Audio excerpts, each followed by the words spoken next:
Man, it's filling up, dude. There's a lot of interest in it already, so just to let you know, you're welcome to come in with the wife and the kids if you want. It's completely up to you. Unless you got something else planned. So I have nothing planned now.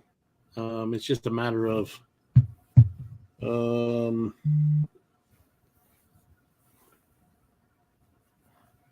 I don't think I have anything from July to January. Nice. But we normally do something in we normally do something in November. Okay. So it'll be up to her. Yep. We will see how Tennessee is this year to decide whether or not we're going to do Tennessee again. Okay. Well, knowing Ricky, she'll come with us. She'll be hanging out with us. She's going to be hanging out with us in this October. So she'll definitely say, yeah, we're doing this next October again. Hello, my Cashew Nation. Hello. Jennifer, how you doing? Unless it's Andrew this time. You want to come up? Bud Files, how you doing? How you doing? Put in the link in the chat. If anybody interested, please come in. Don't worry. Mike is already being fed. He doesn't bite unless he didn't get his whole feel. Only if you like it. Otherwise, but don't worry. Nothing to worry about. I got the taser with me. If he gets out of hand, I tase him. It's Andrew. How you doing? Yo, come in, Andrew. Come in. The link is there. Pop it in. Page? Huh? On your page? Yeah, we can tell you about all the cruises that your wife booked you on. Yeah, one more coming. And I thank you guys. Hey. Soon to be wife. Well, it might as well be husband and wife already. After 5 years, You're legally married, even if you haven't signed the paper. So you like it or not, buddy? Nah, it's 7 years in Virginia. Maryland doesn't have common law. Oh, okay. What is it? 5 in New York? I thought it was 7. 7. Okay. That's what I thought. I think in Florida it's 5. Texas, who knows? They probably have 2-3 wives over there in Texas. Deep in the heart of Texas. Let me text Cruz Bet. Live of Chloe Nova. Hello. Welcome in. Yes. Welcome in. I have no idea who you are, so thank you for coming in. You're welcome.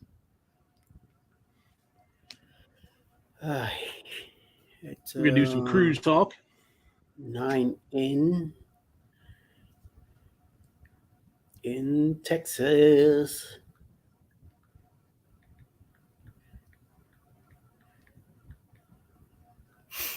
Okay, I'm letting Mike Cruz Bet know. Oh, that's Chloe's account. That's her daughter's account. Oh, okay.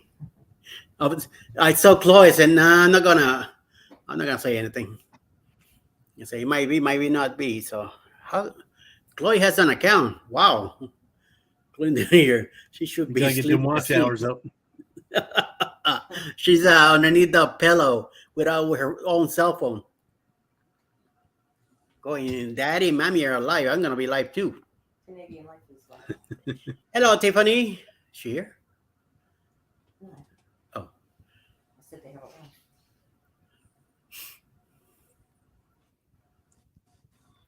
Went to Texas Roadhouse for dinner. Oh yeah? Yep. Had a nice meal? Yep. Same thing I always get. 2 pork chops. You ate 2 pork chops? Oh, okay. I can't handle the red meat too much anymore. So I do their pork chops, they cook real nice and they're almost like a steak. Well, that's not really red meat when it comes to pork. Beef is. Beef, yes, beef it is. That's what I'm saying. I don't do the steaks because of red meat. Yeah. So I do pork chops instead. Yes. And chicken. I do a lot of chicken too. I may have had 4 or 5 of the rolls. I lost count. They weren't the best tonight. I'm a roll connoisseur, and they weren't the best tonight. Okay. Especially when they come hot from the oven and they put them on the table and you smell them and you're like, oh Lord. Hey, Orange Cone, how you doing? How you doing? And Mike gave me a thumbs up, so he might be popping in. Come on, Andrew. Let's go get you in the live here. Sir Orange Cone, you're also invited. She was on my phone and I switched to her account, so you don't accidentally get weird comments. Tarabacholeros. Poor kid. She's already getting blamed for whatever you're doing. Nice. Very nice. Very, very nice. Oh man, I'm telling you that the group cruise that I'm coming out with is already getting a lot of attention. So I'm very happy. I just gotta. I was gonna be working on the thumbnail tonight, and then you texted me for this, so I'm gonna be doing it tomorrow. And then I wanna do a video for it, get some info together, get some music, and have it ready for Tuesday night, so we can make the announcement. You know. Orange Coach said he went to a fish boil tonight. Door County Fish Boil. Nice. I think I saw a picture like that earlier of fish boil. Someone like putting butter over the fish. It has like some vegetables next to it. Hey, Anas, how you doing, my new blog? Hello, hello. Hey, hey, hey. Cruz Bad is here too. Yo, yo, yo. What's happening, fellas? Let me put the link in the chat in case anybody is interested. Don't be afraid. Mike has his pork chops earlier, so he's fed. He won't be biting anybody. He might be drinking a lot later, but that's okay. If anything, I have the taster with me. If he gets out of hand, I'll taste him. Get closer to the monitor. Here, get closer to the monitor. Let me bless you. Doink, doink, doink. That's what happened to you last night. Yes. Went to church and got blessed. You got saved. He's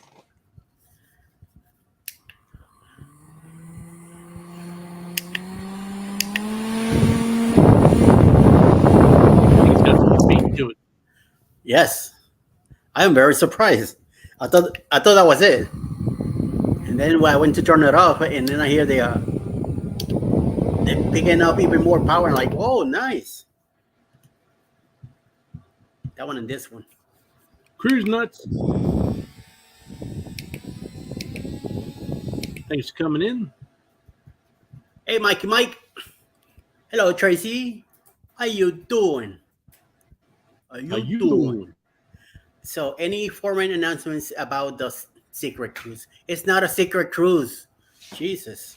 No, it won't. Huh? It won't. I mentioned Jesus and Alice gets all annoyed.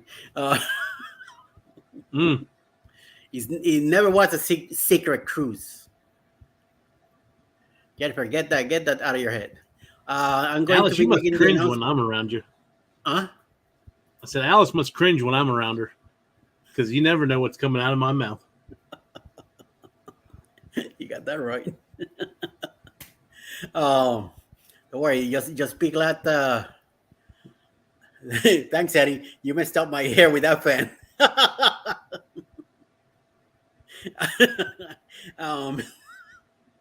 The whatchamacallit, was gonna work on a down there for it for the group cruise tonight, but I'm gonna do it tomorrow. I'm hoping to do a nice presentation and have it ready Monday so we could do the announcement on Tuesday. Unless something happens Monday night and I hit it earlier, so we'll be getting that together. And it's a lot of 9 p.m. Eastern. 1 9 p.m. Eastern. Ocean. On Tuesday night. Yes. What's Well, going on? we'll be getting MLW? together. It's already doing pretty good. MLW Fishing Man, how you doing? Say hello How to you Mr. doing? Clark over there. Hello, everyone. And yes, Manu is about a cruise. Yep, I'm getting a group together for a cruise in October 2024, and it's raining like crazy right now here. So I think that bad weather in Florida or Tampa is coming.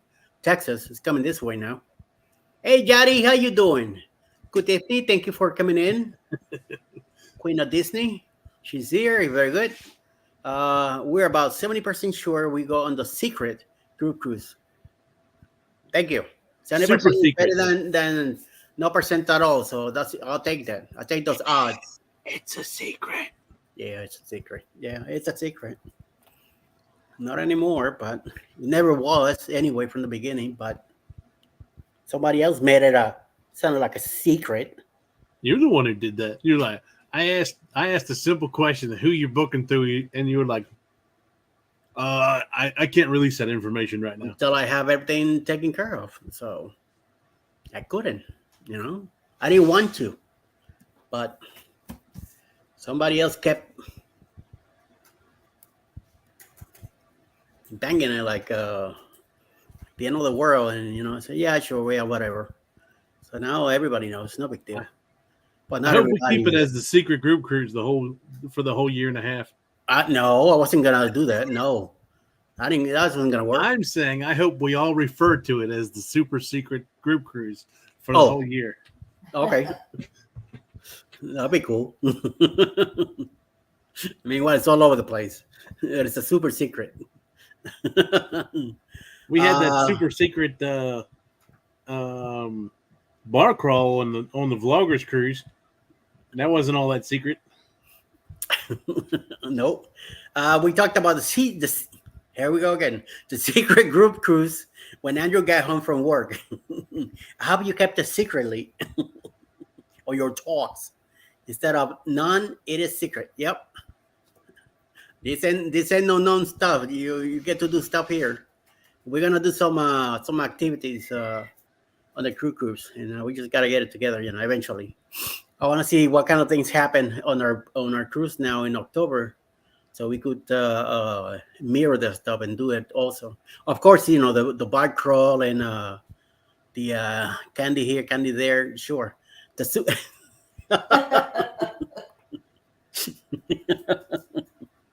Come on, Orange. The super secret group cruise with the Pineapple King. That'll be me.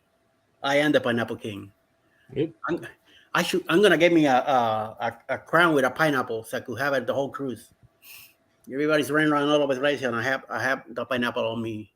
Of course, I have my shirt that says Eddie Lugo Studios on it, so I could get. I'm doing it for the views, the views and the talk, the secret talks. So. Oh, you all can make it to October 2024 on the Carnival Paradise. Yes, my agent here, president of marketing, is taking care of business. There you go. Very good. Who's there? You still here? Or you left me? That's 10. Oh, wait a minute. 10:28. Oh! Kenny's in the house. What's up, Kenny? I did all right myself. How you doing? I do pretty good. So you heard the word secret and say, wait a minute, somebody's calling me.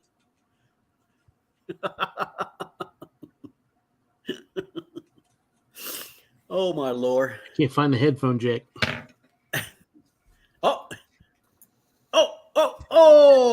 There he is. In the house, too. What's happening, my man? Man, you guys are back again? Yeah.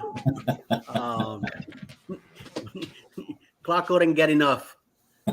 He has to see my face, He can do things without me. So There you go. And then I'll drag you guys. Hey, what's up, Kenny? Hey, Mike from Cruise Vet Adventures. How are you?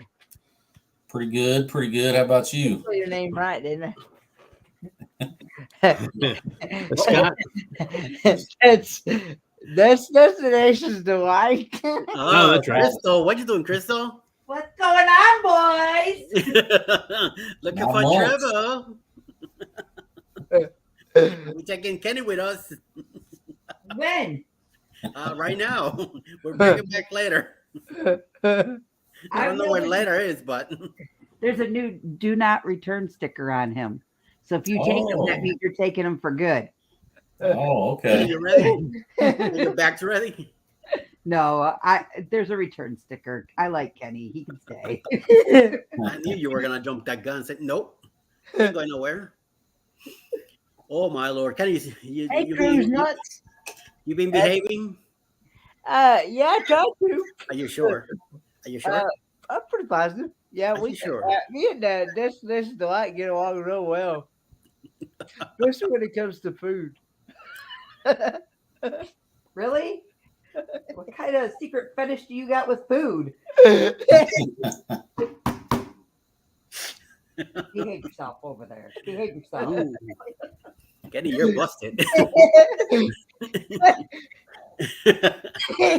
Because Don't make the mom card come out. Oh.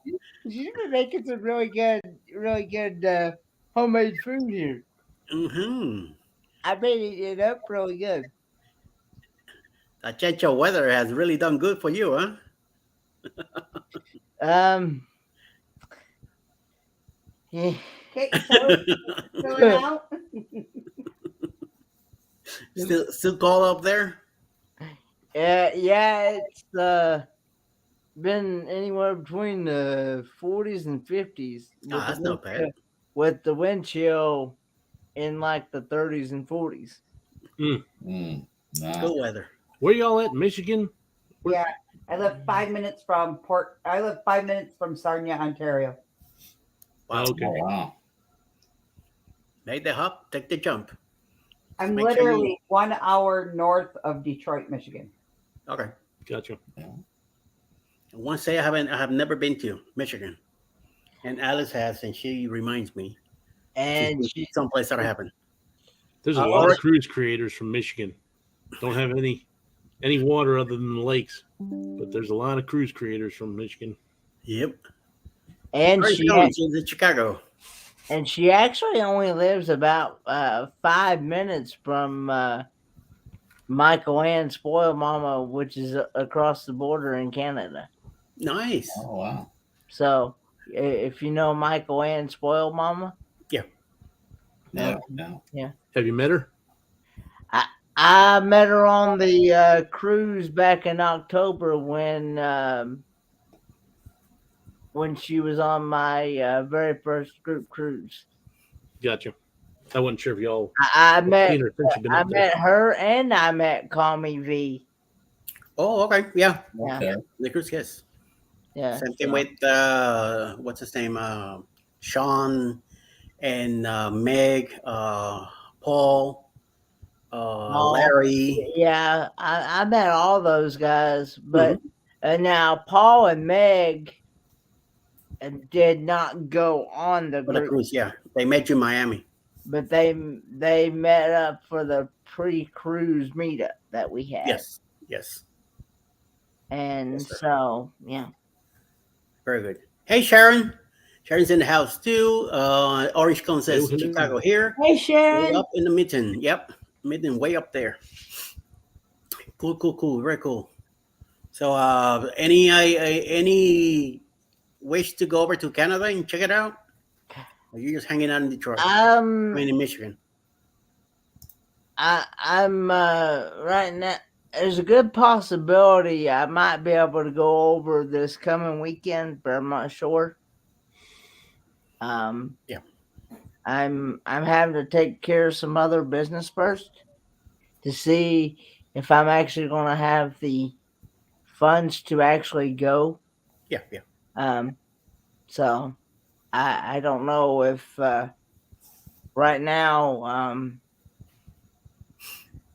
with things that's happened to my dad and things, Yeah. I'm having to do things a little different as far as being able to pay bills and stuff.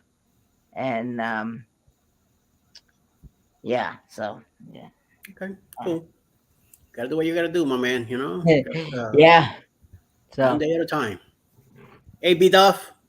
Good evening. Thank you for popping in. Hello, hello. He says hello to everyone. Thank you for hey, coming big in. travels. Yep, yep, yep, yep. Is that how you pronounce that? Anas here is from India, checking in also. And we have somebody else. Hey, Orange Block. Hey, What's up? What's Hey, hey, Orange. what's up? So how's Chicago? It's doing okay. It's warm down here and it's 64 right now, so it's been raining 51 here. the last half hour or something like that. So there goes my yard. I was gonna cut today, and I'm glad I did not. With this rain, forget it. It would have brought. Hey, Mutt, how you doing? What's happening? Why so What's going on, serious? Juma? Why so serious, buddy? He's even though look like, what are all these people, these ugly fellows here? Little Look at girl. all this, especially Kenny.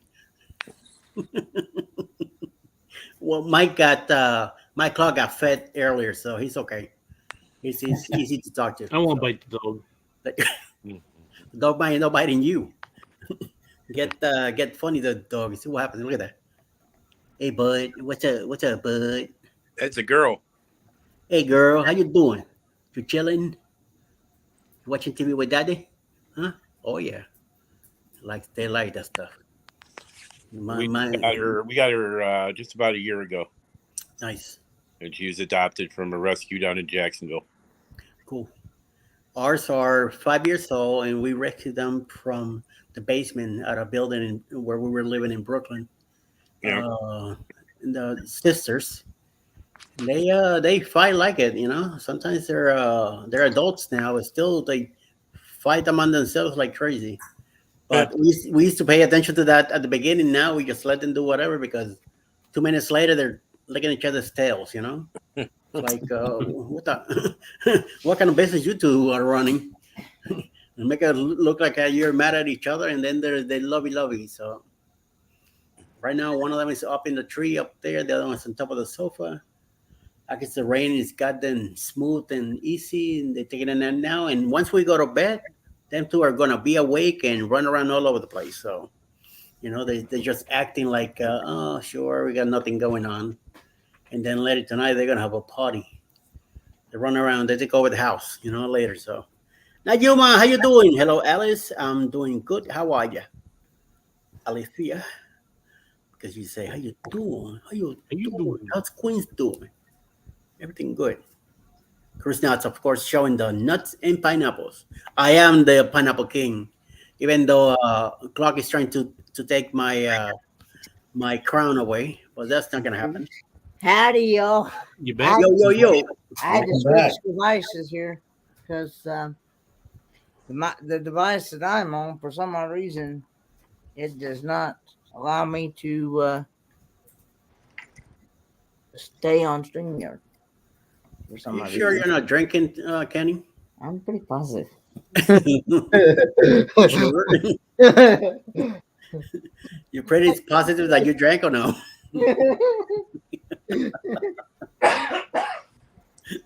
So Eddie, this morning you were talking on the stream about Super Mario.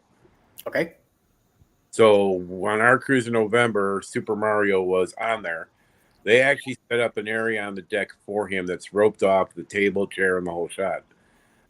This guy's been living on a cruise ship only with Royal brand for the last 10 years. Ouch. Wow. And Yeah. he is his story basically is that he came to the United States at 12 years old on a raft from Cuba.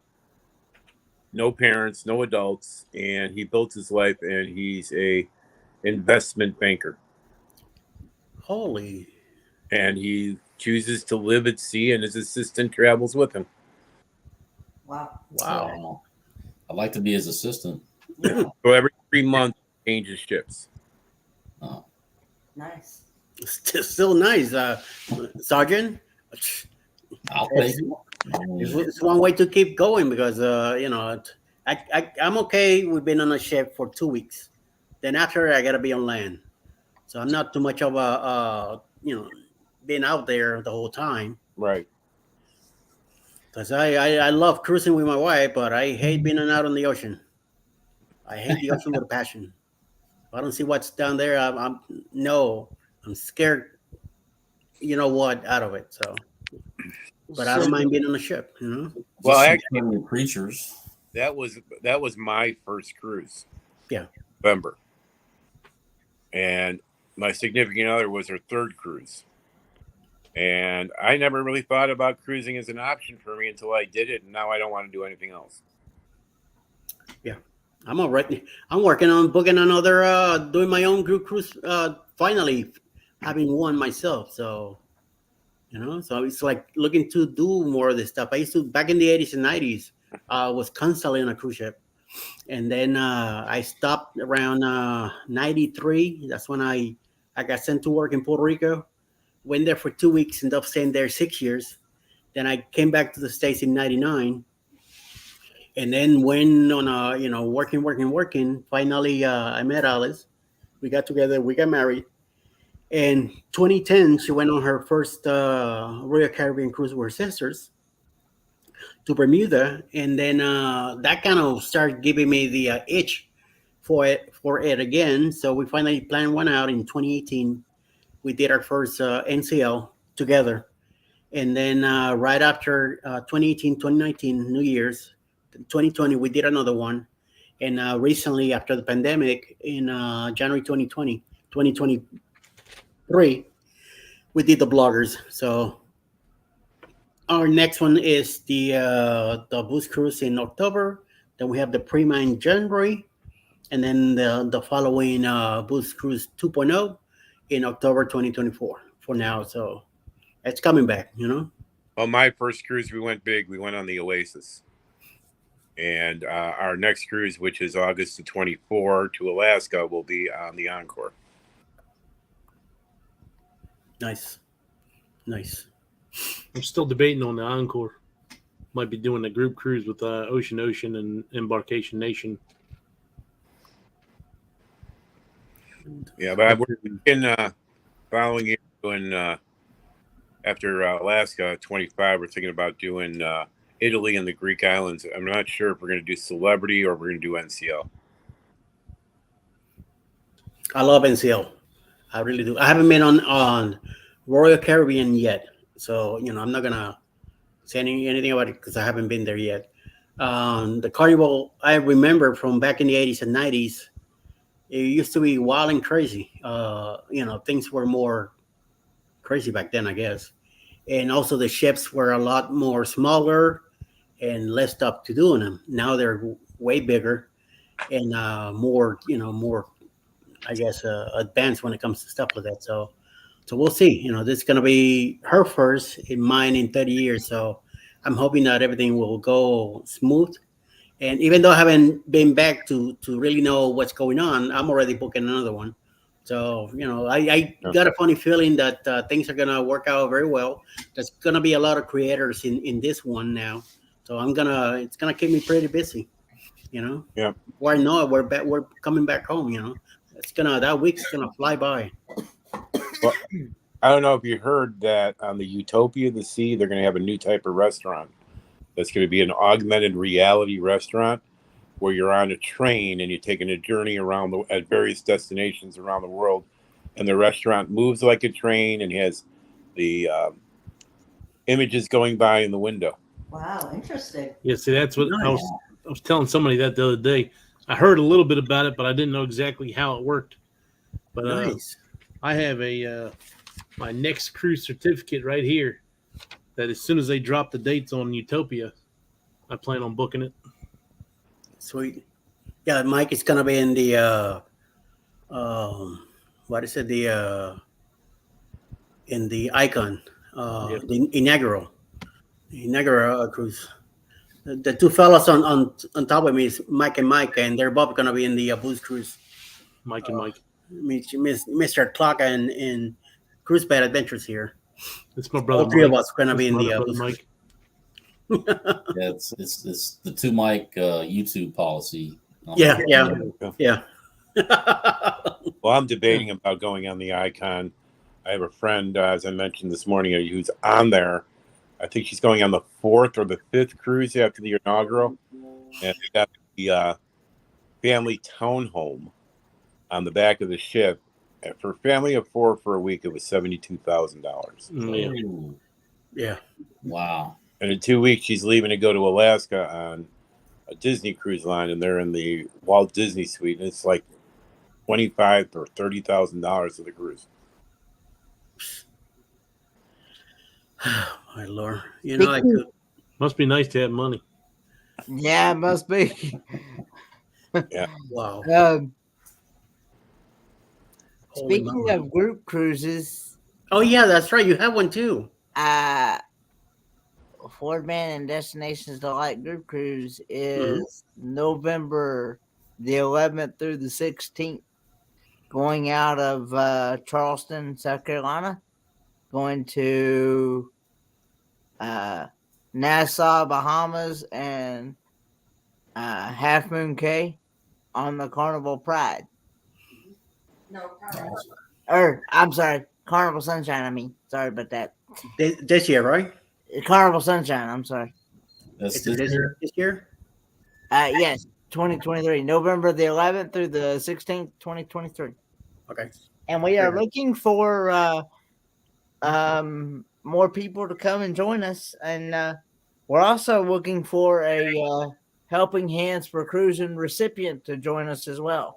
Oh, Which that nice. means a person that has never cruised before in their life, whether it be due to a disability, a financial situation, or whatever it may be that has hindered that person from being able to go and enjoy a once in a lifetime cruise vacation to get away from everyday life circumstances.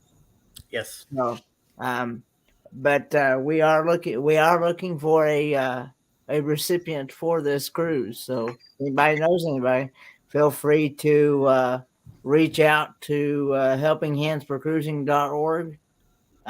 That's where you can actually post your 2 to 3 minute video about the person, Okay. and as to why you think that person would be a Go ahead. I'll let you finish. why you think that person would be a good recipient for and things like that. So yeah. And Okay. guys, real quick, if you are thinking about wanting to host a Helping Hands for Cruising cruise, you can send your video to them as well, as why we at Helping Hands for Cruising should pick you guys to be the next cruise host of an HH4C recipient. I do know that we are looking for lots of cruises. We're trying to make this thing as big as possible. We would like to get somebody on a cruise once every month if we could. Nice. Nice. Okay. Okay. Something to definitely think about. Nice. Yes. Yes. That's awesome. Kenny, if you have the link for it, go ahead and pop it in the chat. I'm not a model. I'm not a model on either channel. Wait, and you're under my channel here on this computer. And well, I've got mine, Okay. the YouTube chat on there. So whatever you have and you're able to put the link, go ahead and do so. Okay.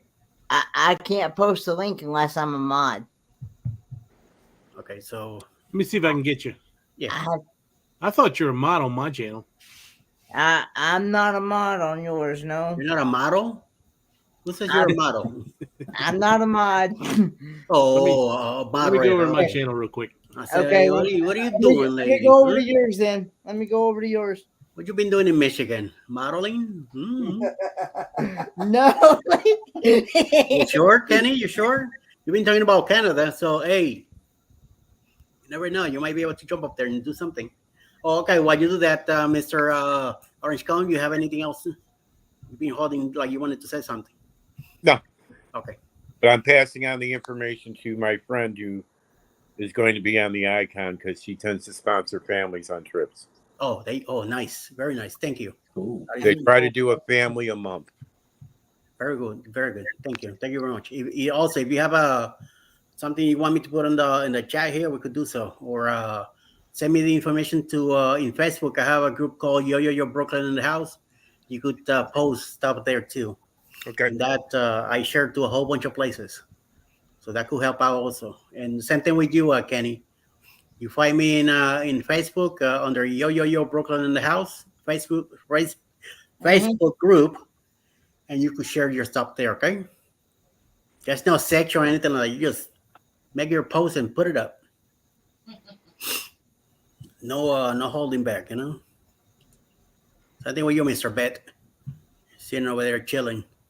Okay, Kenny, I think you're mod now. All right. Oh, on your channel now? Yeah. Moving up in the world, sir. Hang on a minute. Let me see if I can. I thought I already had him as one from when we were doing the. Oh, I am now. Okay. All right, there we go. Yeah, okay. All right, there I am. We show some love and support with both YouTube channels. Yeah. Hey, James here. Mr. James. I Hey, saw Welcome in. also What's going on? Day One Adventure is also here. Thank you for coming in. Welcome. Good evening. See you guys in the morning. Here in the evening also. Very good. We're talking here with Kenny, getting him in trouble, getting him out of his comfort zone, getting him to talk about cruising, and some good stuff. He's talking to us about helping hands for cruising. Excellent. Also talking about the Icon, which these guys here are going into. I have no plans to go in that big ship yet. I am looking forward to see it because that's gonna be an immense animal to see that thing floating. It's incredible how technology these days is moving forward. The interesting thing about Icon is the client who my company works for, we transport their product, is manufacturing all the carpet underlayment, the carpet padding for Icon of the Sea. And 2 months ago, we shipped out 100 shipping containers with 400 rolls each just for the ship. And then next month, they're shipping out another 100. Wow. Yeah, but I also do the Sun Princess. We do all the Carnival ships. Yeah. We basically do every ship in the industry. Nice. So every carpet we walked on, it's from your company. From my client's company, yep. Nice. And that's something. Small world, man. Yep. I get to see them manufacture the carpet padding for marine purposes every day. Sweet. And believe it or not, people think the carpet padding is very complex to make. It's actually really simple. They take recycled foam, they shred it up, they mix it with castor oil, they bake it in these giant 10-foot high buns, and that are 30 feet long. They skim it down to the thickness they want. They put a backing on it like Stainmaster or Marine. Yeah. Roll it up, put it in plastic, and it's done. Nice. Look at that. Telling you. Nothing like it used to be back in the day. We the sections one by one. Now it's threading the machine. They take care of all the stuff. Wow. Yep. Hey, Bots, how you doing? Good evening. Thank you for coming back. Thank you for hanging out here. Foreman went ahead and put the link for the Facebook group. So Yeah, for anybody there you go. That wants to join, you're more than welcome to do so. And for anybody that is interested in booking this group cruise, get a hold of Destinations Delight 96 at gmail.com, and she can book your cabin and she can hook you right up with all your booking needs That's for right. this cruise. Yeah. and for any other cruise that you want to go on, because she's also a travel agent. So November So, 2023. yep, What's the specific date? November what, 3rd, you said? it's November the 11th through the 16th. Got it. 11 through the 16th.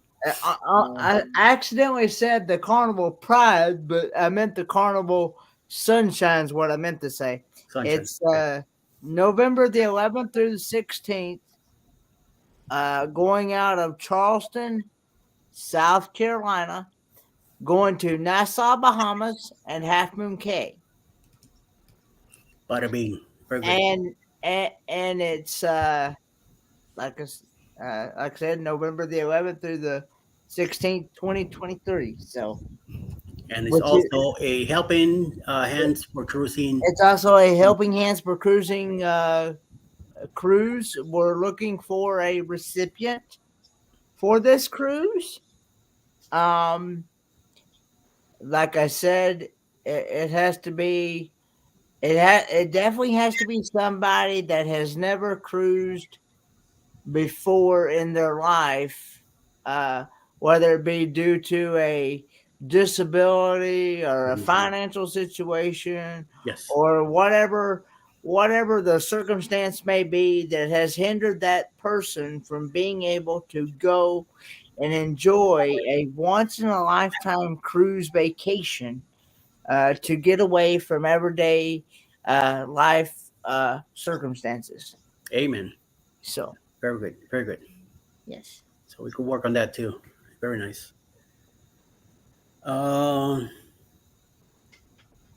Norwegian Breakaway Carnival Pride and Blue Cruise, October 24 of Eddie. Oh, okay. Nice. This is what Jane Catanese has to say. So he's booked on the Norwegian Breakaway, the Carnival Pride, and the Booze Cruise 2.0 in October 2024. Sweet. Nice, nice, nice. Very, very well. Thank you, James. Well, definitely looking forward to see you there. Butts here says hello to Cruise Pet. Hey, hey. Very good. Hey, Mike, you doing a live tomorrow morning? No, I've got a video premiere instead. Gotcha. So it's 10 o'clock Central Time for my Cozumel port visit. I saw your post today, and I went ahead and shared to the group. So Appreciate it. Oh yeah, helping every way I can. Definitely making sure that things are promoted and move around and stuff like that. So it's good to help everybody. You got to do what you got to do. You know what I mean? Don't be like Mike K. Yeah, I pretty much gave up on my Grand Cayman vlog. I think I'm looking forward to that one. I think that one is just not going to happen. So Okay. Just I screwed up and I shot. For some reason that day I was shooting in 360, and I don't know why I was doing it that way, but I don't know. I guess maybe it seemed like the thing to do. Which is, it ordinarily wouldn't matter, but trying to get the video from the camera to the computer, it was kind of tricky. And then it's in 360 mode, which is really not, it's kind of useless for a vlog unless you convert it somehow. And that's what I've been trying to do, is convert it to like a regular shot. And I just can't seem to get it done. That's on your GoPro. Yeah. I was using my GoPro and I was shooting in 360, and I got it off onto my computer, but I can't take it from the 360 mode and put it into like something that I wonder if here today where tomorrow might be able to it's going to look like I'm, all contorted, and it's not going to be worth watching. So, and I need that. If I don't have that footage for the vlog, it's going to be a useless vlog. So, yeah. Do you know who here today where tomorrow is? No. We met him on the Vloggers Cruise, and he's been in a couple different chats in the group. But he does a lot of stuff with his 360 camera. So he may know some trick. But I haven't seen him in probably a week and a half. So I can ask him next time I see him I think I have them on here. Yeah. I may have them on Facebook too. I mean, I downloaded some software to do it, and it looked like that I was going to be able to do it with that, but every time I try to use it, it locks my computer up. So, so I may not have enough like RAM or whatever to make it function. Because I mean, my desktop is not, it's not a top end desktop, so that could be the issue. But so for now, I'm just gonna hang on to the footage. At some point, if I figure it out, but I went ahead and just did the Cozumel one, and I'm gonna do the rest of the series. And so, what happened in Grand Cayman that you don't want to do a video on? No, or you're hiding the evidence? Yeah. Well, yeah. That's man. You busted me, man. I'm supposed to ask those probing questions. So, whatever happened in Grand Cayman stays in Grand Cayman. Yeah, I mean, it really wasn't going to be that exciting. It was just, because I went for my excursion, got off the ship, and for whatever reason, the way they do things at the port in Grand Cayman is chaos. I'm seeing that. Yeah, it probably is because I bought this desktop at Costco, and I guarantee you it doesn't have like the everything is needed, but yeah, I went there. They shove everybody in these 4 tents, and so you got like thousands of people lined up to go on excursions, and you're just stepping on each other. It's just chaos, and if you don't get there early enough, you have to be at the back. And then when the guy comes to say, "Hey, everybody for this excursion, come with us," and I guess I missed that, so I just got SOL on that. So I went back to the ship, and I hung out in the Serenity area, and then I did the little water slides, and so that was but I mean, that one of the video clips is me like talking about the whole experience, and so without that, everything doesn't make any sense. Yeah. Nice, because we haven't done any plans for excursions in Montego Bay or Grand Cayman yet. And I know we texted a little some time ago about any plans, so we haven't figured anything out yet. I know definitely in Cozumel we're going to Mr. Sanchez. That's a done deal. But the other two, I haven't thought of anything yet. So anything you want to think about or come up with, just let me know. Yeah. Hang around and do some of the stuff.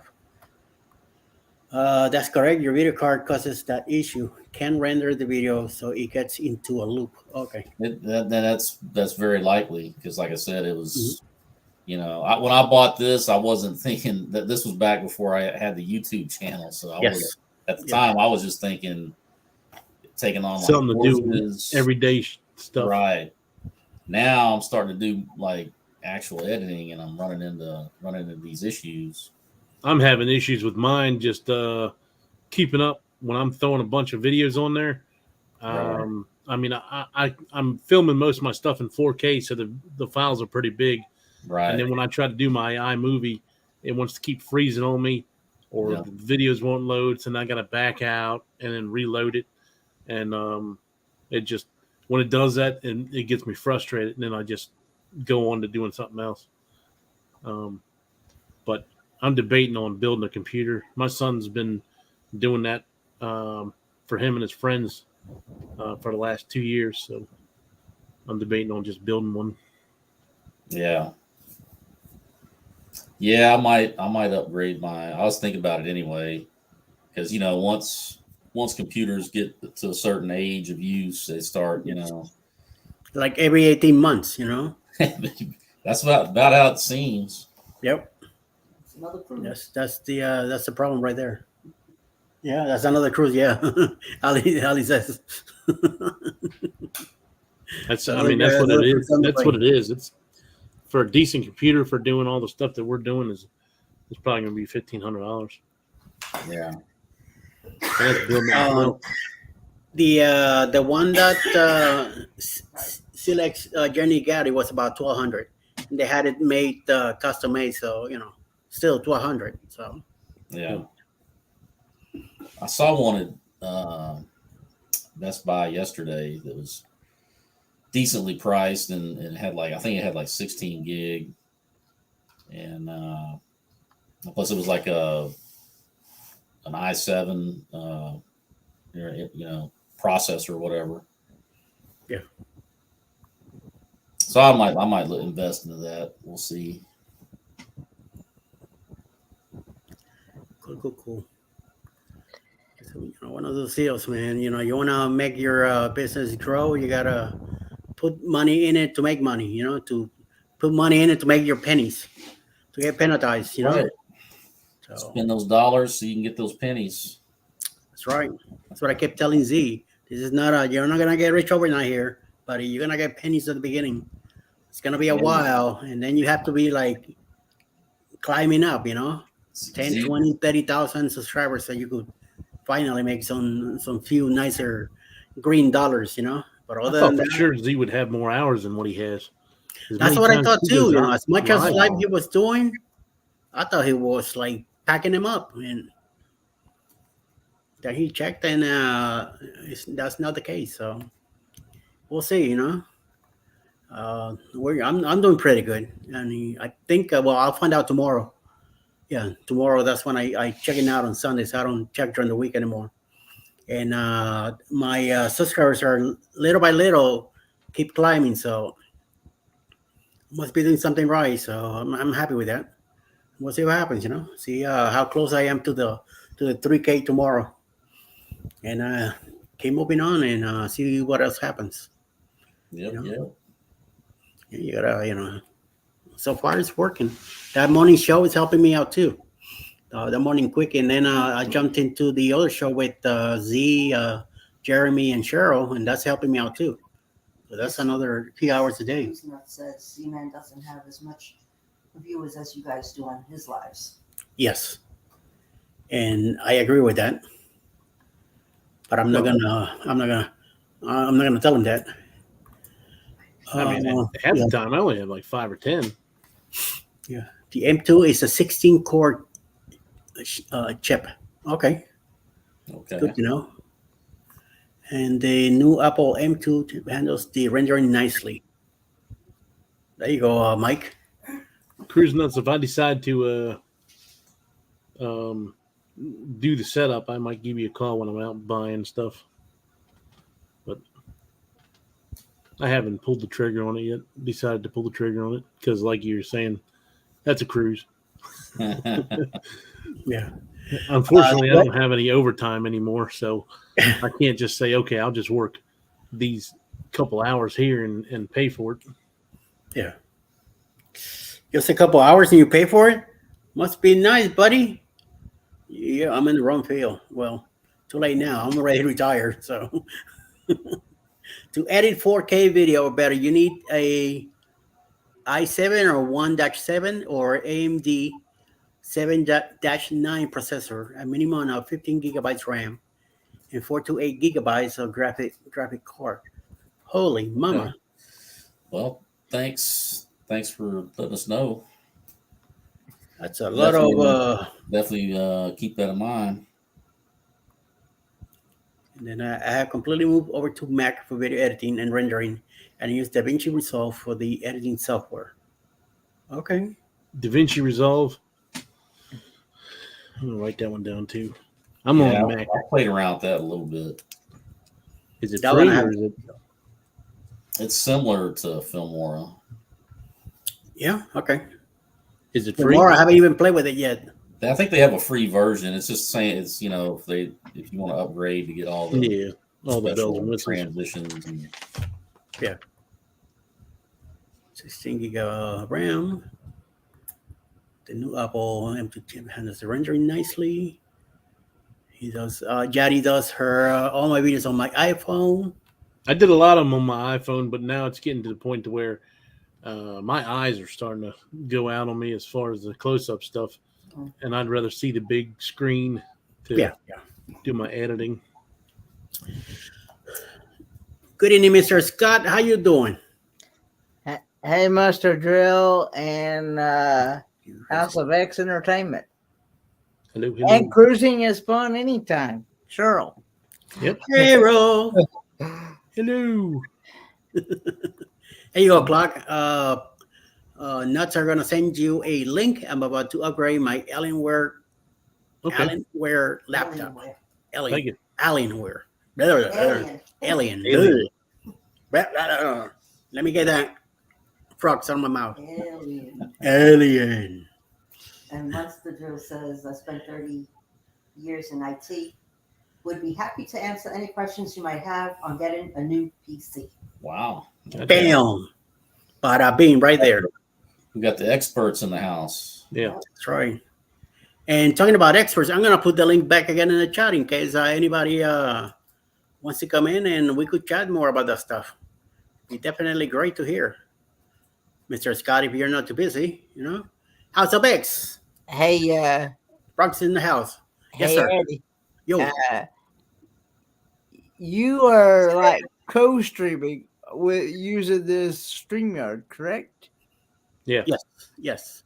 I was wondering how this thing actually worked because I've actually been wanting to try. Co-stream it there. You can do it. All you gotta do is hit that blue thing in the top right hand. Hold on. First of all, give me your credit card info. Okay, stream this to. It says stream this to your audience. Yes, sir. Yep. You hit that, and Okay. box gonna come up where you're gonna put that Eddie is the best. In the comments, you're gonna say he's the Pineapple King, Okay. master of the universe, sending $20 an hour, and then hit the blue thing on the bottom, and you're in. Wait a minute. Doesn't the Pineapple King make more than $20 an hour? Shouldn't that be like $1,000 an hour? Yeah, well, I was being nice to What's that Kenny. Social Security? That's right. Secret. It's all a secret. It's all a secret. It's all a secret, just like his cruise. That's right. My secret cruise coming out October 2024. You say you're coming out October 2024? The secret cruise is coming out 2024. As the I already came out, so I came out of the bedroom to come see here. So Alex over here getting all. What are you talking about? chilling here, baby. Oh, Orange Cone, I got a lot of the editing same to go stuff. live. All right. And Jaddy says, "Hi again, friends. To House of X, Bronx. Bronx is in the house." Orange Cone says, "I use my iPhone DJI Osmo Pocket 10 Canon EOS my camera that is capable of doing 8K video. Yes, DaVinci Resolve is free. Good to know." If they want to go on this secret booze cruise, they reach out to Ocean Travel. What is the email address? Bruce at ocean2oceantravel.com. I got a Nice. Sony VZ1. I got my iPhone. I got my Hero 8. This is what I got. And I got my Pocket Osmo 2. Cell phone. I do have a 2.7K camera that I think I'm gonna have to upgrade to 4K eventually. So for now, that's what I have to play around with. And I have a GoPro that a great friend of mine supplies. So I'm gonna be using those all three. And I'm bringing my Nikon D40 also to take pictures, so I can blend them in with it. And James says, Eddie is the Pineapple King, and we are all members of the Pineapple Mafioso. Yo. Good thing we're not in Bensonhurst. Pineapple King, that's right. Oh, that was a good one. Bless you. Bless you. Thank you. I think she Pineapple Montana Queen does combusted. spoken, so yo, I've been wanting to get a GoPro. Yes, very good. Yes. Yeah, I got the Yeah, If you GoPro watch Max. Cruise Nuts, that's what they mainly film on is GoPros. Yeah, I got my little GoPro Max 360, nice. which is good. I mean, it puts pretty good footage out there. And I got my little cheapo little camera I got on Amazon for doing underwater stuff. Yes, now I know that you told me about it, that I could do the 4K with the settings and stuff. Yes. Yes, sir. Looking to get an Auto Evo 2 AK drone. Ooh, nice. Nice. Very nice. I think my next camera is going to be a 360. I kind of like some of the stuff that I can't remember what the hell his name is from Here Today, Where Tomorrow. Oh, the one in the stick that goes up and Yeah. yeah. I know which one you're talking about. I don't know the name yet, the name either. But yes, He pulls stuff off of it to where he can put his VR headset on, and when he puts his VR headset on, it looks like he's like reliving everything.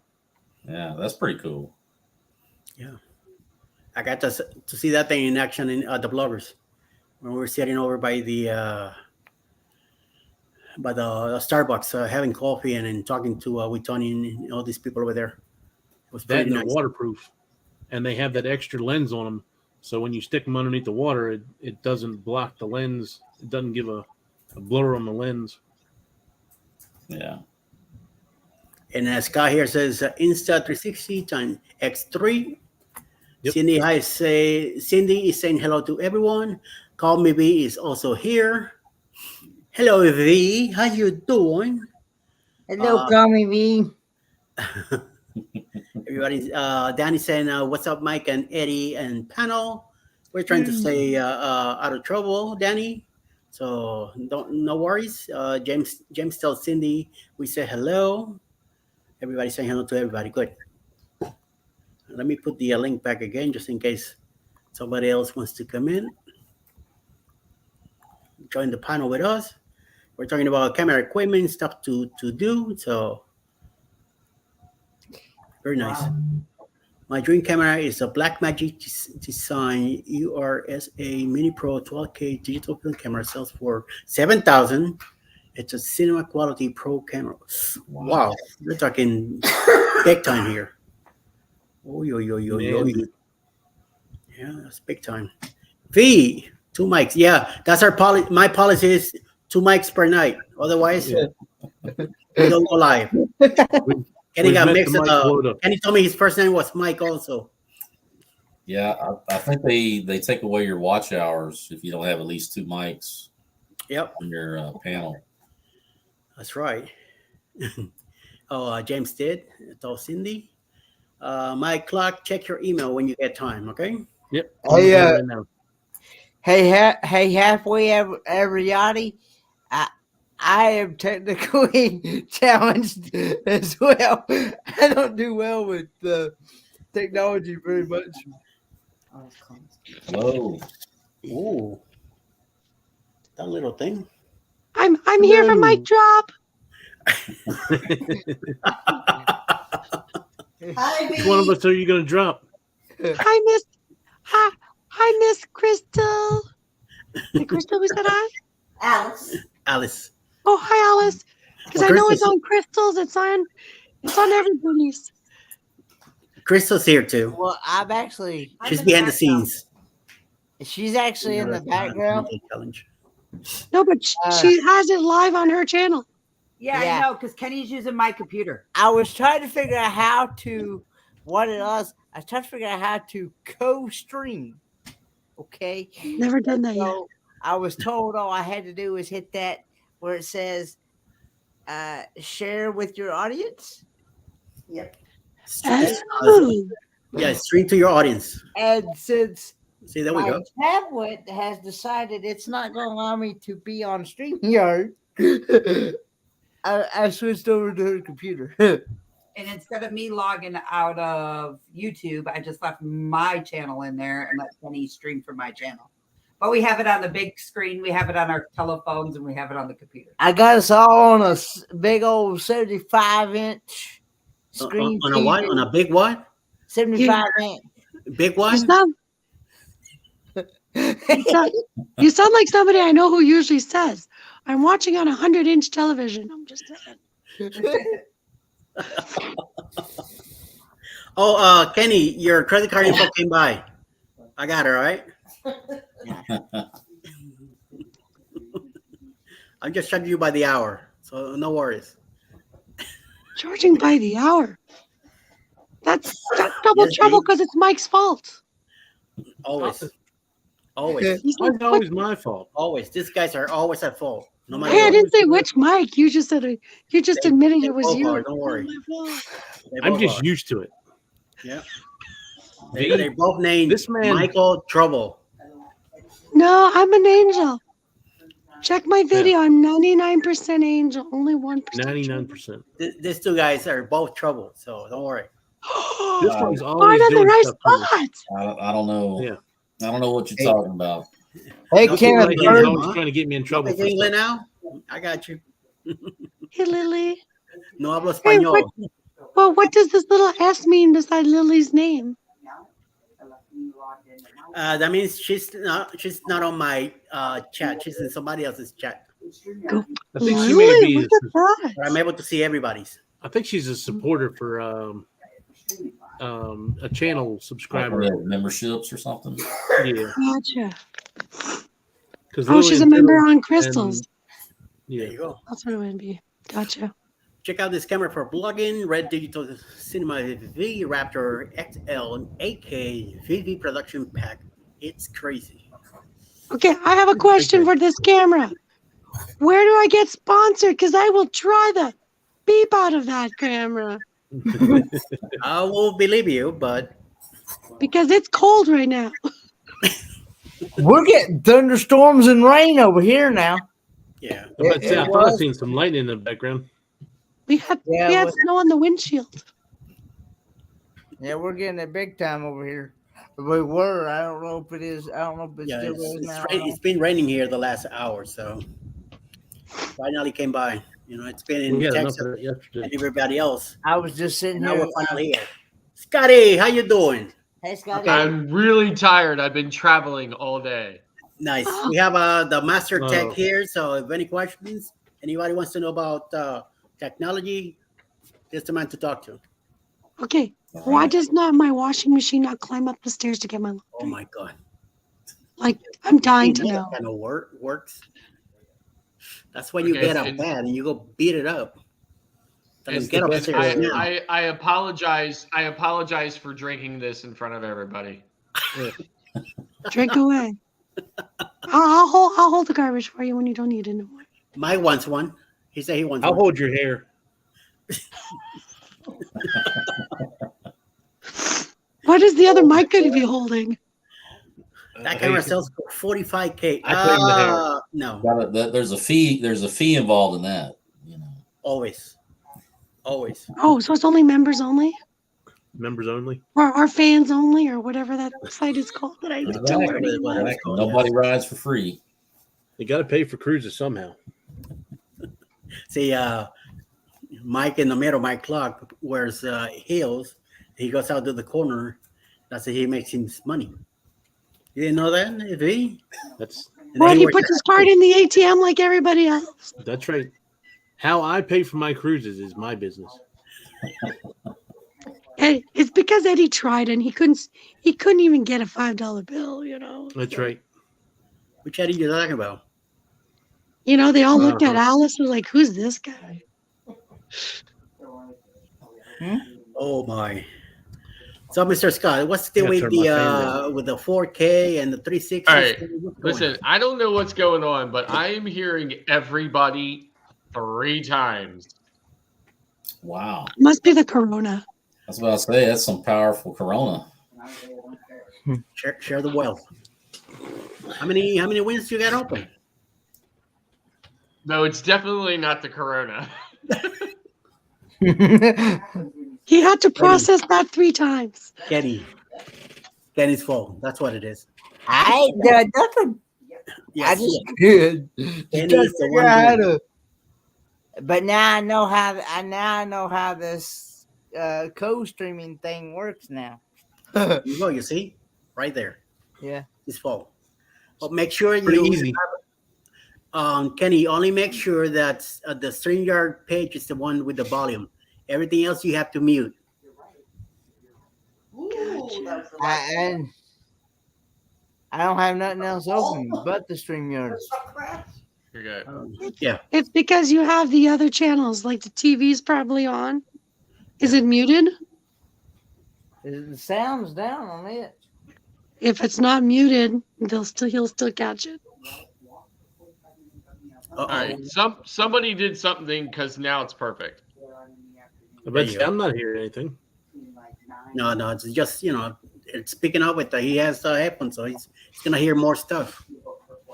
You're not really listening to the whole thing like he does. He's Listen just to more stuff. sensitive. Okay. That's what it is, V. It's definitely sensitivity for sure.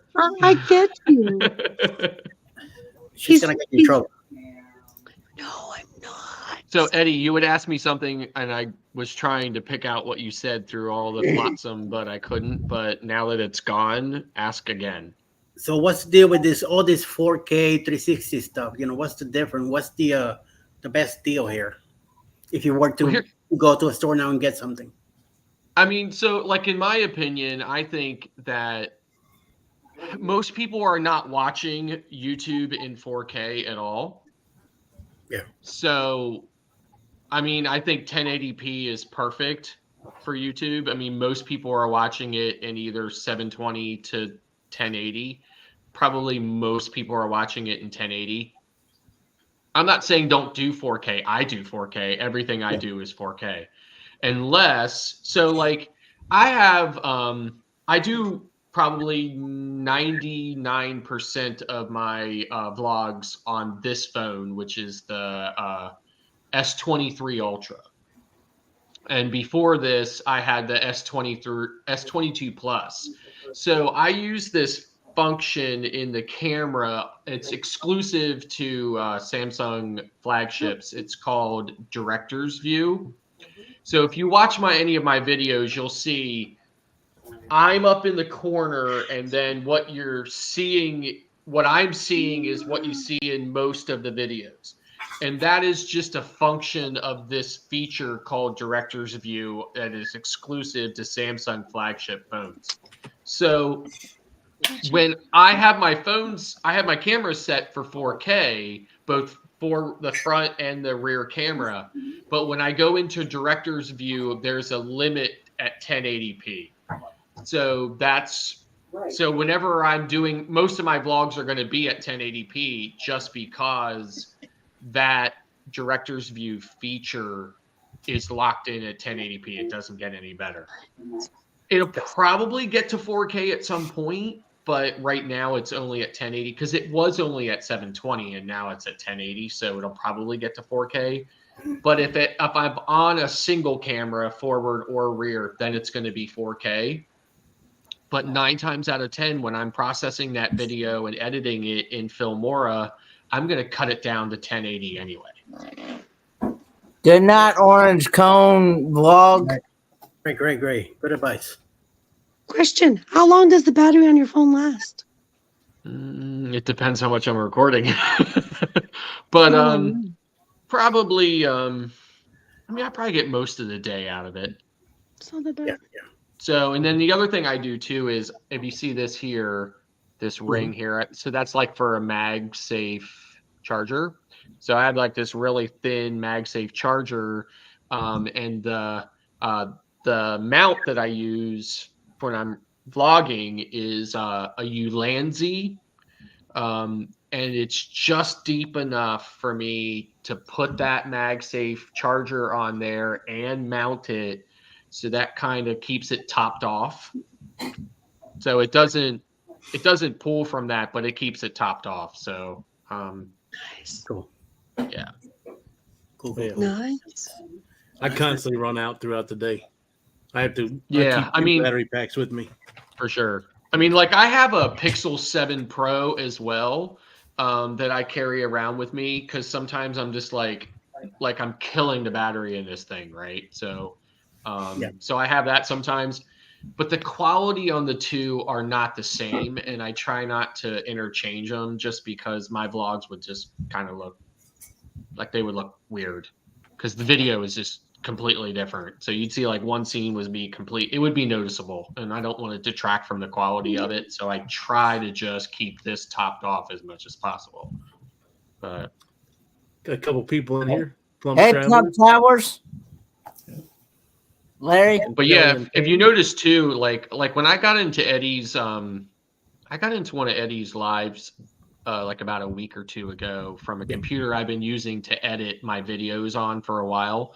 And I just got like all of this talk back, and I've just been having problems. I was actually telling my wife, from the time I was invited into the live stream, like by Eddie posting the link, and the time I was able to get that damn thing to boot up and be completely ready for me to do it was like 30 minutes. I'm like, this is not acceptable, right?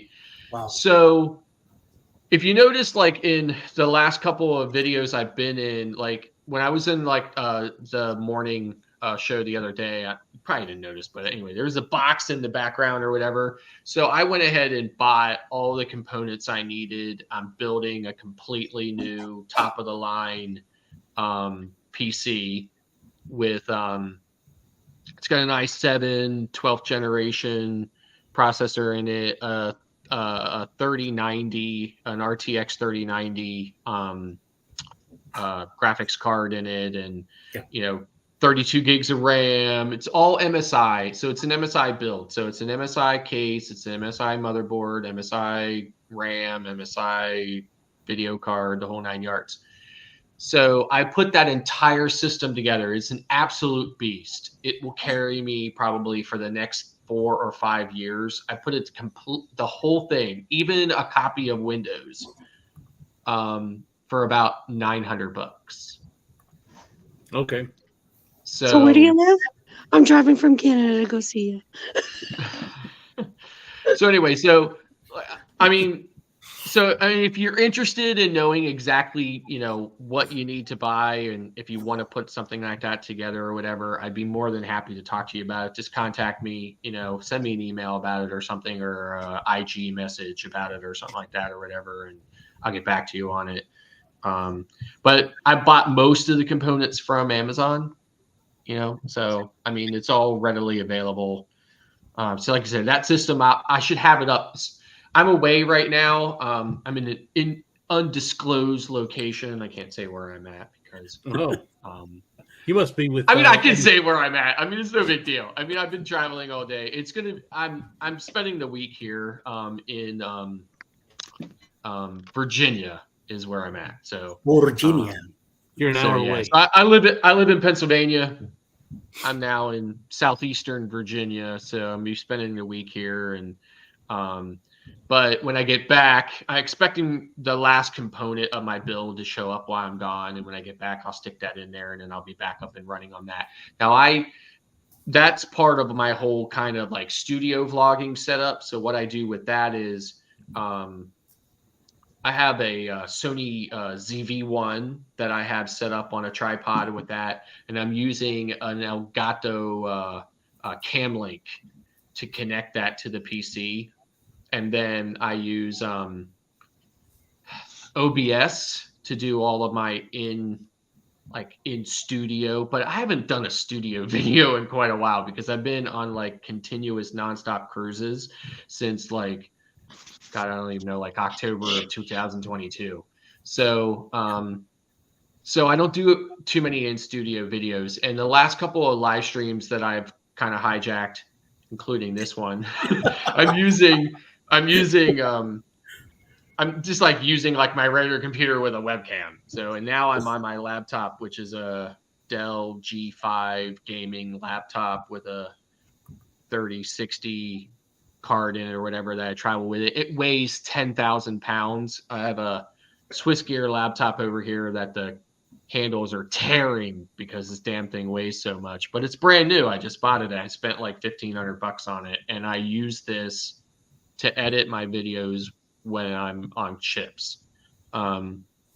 Just because I had an older laptop that it just couldn't handle it.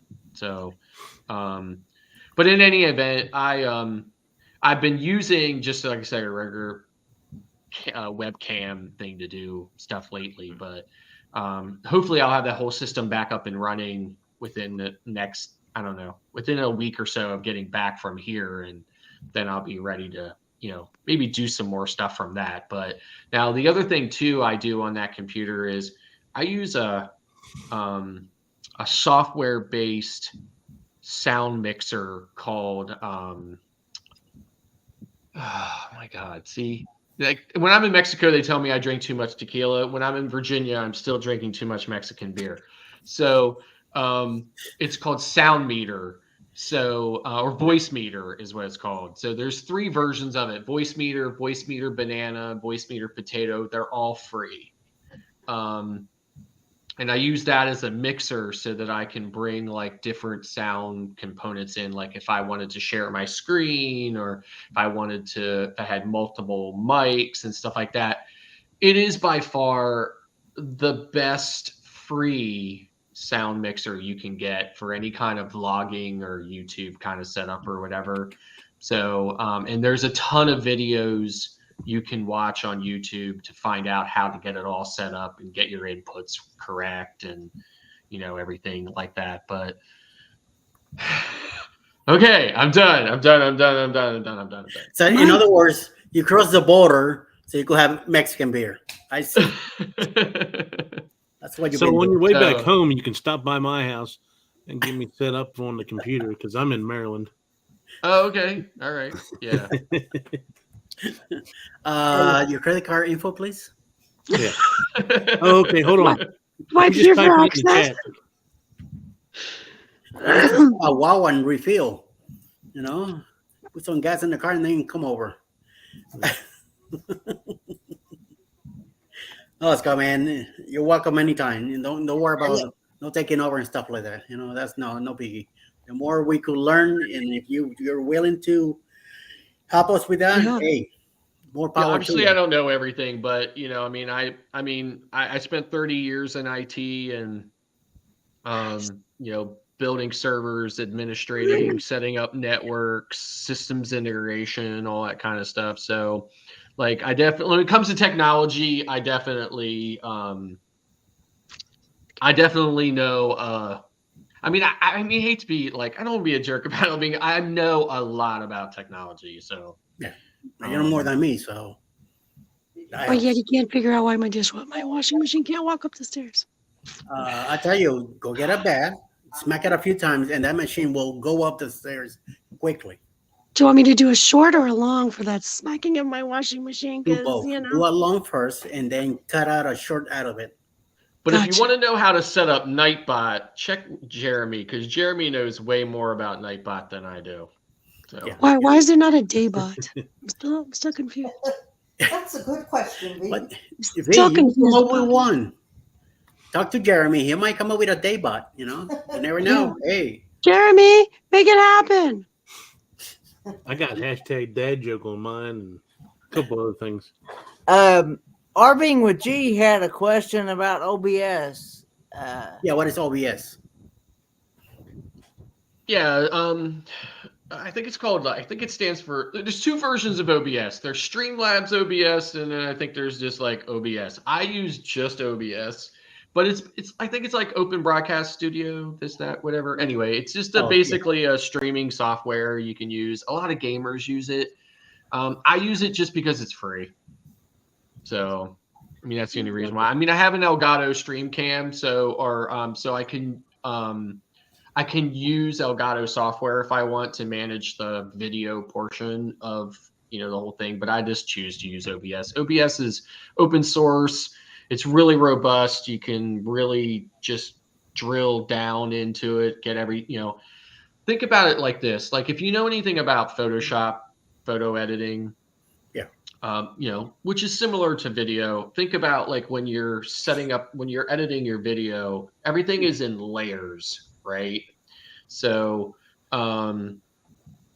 with OBS, you can layer sound, which I think is, really pretty cool as far as, from a power standpoint, like for you to be able to layer sound components and stuff in that, it's really pretty, it's pretty cool that you don't have to pay for something that powerful. So that's just why I use it. It's free. And, again, I'm a geek, so I'm an IT person, so that kind of stuff just isn't intimidating to me. I can just use it. I can do stuff with it, so it's not really that big of a deal. Other people might be a little bit intimidated with it. It's pretty easy to use, And I always say to anybody, if you don't know, ask me. If I don't know, watch YouTube. Find a YouTube video on it. That'll show you how to do it. So that setup you got, are you using, did you say Filmora for your editing? Yeah, so I've been using Filmora since the beginning. I heard you guys talking, like before I jumped in, I heard you guys talking about DaVinci Resolve. DaVinci Resolve is a good piece of software. It's very similar. I mean, they're all kind of pretty similar, but it's pretty similar to Filmora. The problem I have with DaVinci Resolve is the free version of DaVinci Resolve is very robust, and I think you can really use it as a good solution to edit your videos. The problem I have with it is it's not as straightforward and as intuitive as Filmora is, so it's complicated, right? And it can be, and if it's complicated, it can be clumsy, and and you can run into trouble finishing your edit, right? So it gets a little bit easier if you pay for if you pay for DaVinci, you get the upgraded version. But even then, I think it's just a little bit more complicated. Now, have you ever, I know you use, you said Samsung as your phone. Have you ever tried iMovie? Yeah, so I think I mentioned this the other day in the thing. So when my last IT job before I retired, I supported a graphics and photography department with all Macs, right? So like I'm Mac certified. I mean, there's nothing about a Mac that I don't know, and I actually used to use iMovie and. Here's the thing about iMovie, right? Like this is the problem I have. Mac is great. iPhone is great for people who just want to just do something and just have it work, and they don't really want to think about, and they don't want to really drill down in it too much. For me, that just doesn't work for me because I need to know more about it, and I need to be able to work with it more than just kind of like that, and it looks amazing, right? Like, I mean, that's easy, obviously, but that just doesn't work for me. So iMovie is great. Don't get me wrong. Apple stopped supporting iMovie years ago. It's out there. You can download it. You can use it. It's still available, but they don't really support it anymore, which means that they're not really putting anything new in it. Okay.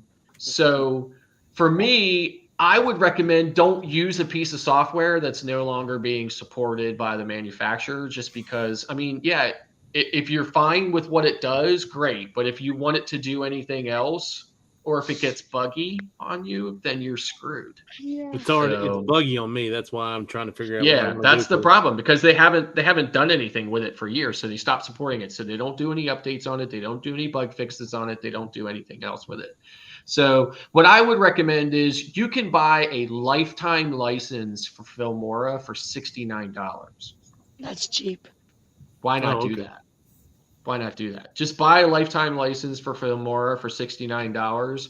I mean, they have like a monthly fee one too, but they have a one-time fee, $69 perpetual license. Buy it, and then watch some videos on Filmora or whatever, play around with it, stuff like that. I think Filmora by far is the most robust software as far as its ability for you to really just kind of render out a really great video, transitions and music and just everything, and layering, and I mean everything is perfect. I mean, I would probably not ever use anything else. Okay. Yeah. Now my son is a filmmaker. He uses Adobe Premiere. Right. So, but he's doing way more powerful things than I am. So yeah, I would never use Adobe Premiere to do a YouTube video. It's kind of like, It's kind of like bringing a bazooka to a knife fight. It's like it's way overkill for what we do. So, and way complicated. So, I got you. Yep. When the first time I saw the Filmora all over the place, I'm like, what am I doing here? What's all this? Yeah, But Cruise yeah. House So says he uses there's Film this Hour. YouTuber. There's this YouTuber. His name is Daniel. Shoot, I know Daniel. I think I know what you're talking. I think I've seen your Badel, videos. something like that. Anyway, right. He's this huge YouTuber. I mean, like he's massive, right? I think he's had a big channel. And he's all about video editing and making YouTube videos and this and that. So he had a sponsorship from Filmora for a really long time. And then he just had a big, huge legal fight with them. And now he's on to a DaVinci Resolve and he's promoting that. But if you go back and look at his older videos, I mean, he was really hard and heavy on Filmora. And the only thing that really soured the relationship for the two was that Filmora just had a thing where when you bought this perpetual license for a fixed one-time fee, then they switched it. So when they got to a newer version, they came back and said, okay, now that perpetual license it was supposed to be unlimited upgrades. Now suddenly you can't upgrade to the new software anymore. It's only for that version and any of the updates in that version. And as soon as we go to the next version, you don't get the new version for free. Oh. And he really fired back at them to the point where they went to YouTube and used their kind of muscle behind, who they are with YouTube to try to even get his channel booted. I mean, it really got ugly, and then it turned into a legal battle and stuff like that. And I think it's resolved now. But with that said, if you buy into that perpetual license at whatever version, I think the current version is 12, I think, or something like that. If you buy in at that version and all of the upgrades in that version is good enough to carry you, for the next 5 or 10 years. I mean, the only thing you're going to really find in the next versions aren't bug fixes and stuff like that. You're just going to find kind of like new capabilities, but the capabilities, it's kind of like when they go from the S22 to the S23. What really changed? Nothing really, right? Like it's not that much. It's such incremental changes between one version and another that you're not going to really miss out on it. So again, for $69, you get this amazing, super powerful piece of software that you can do, it's capable of editing videos for purposes way better than us chronicling our vacations on cruise ships. You know what I mean? Like it's more than you ever need, in my opinion. Definitely. Kenny, you here? I'm here. I'm just listening. Oh, okay. No, just Hey, Kelly and Tammy's journey, and I want to say hello to Arving with G and right. Susan Koozies.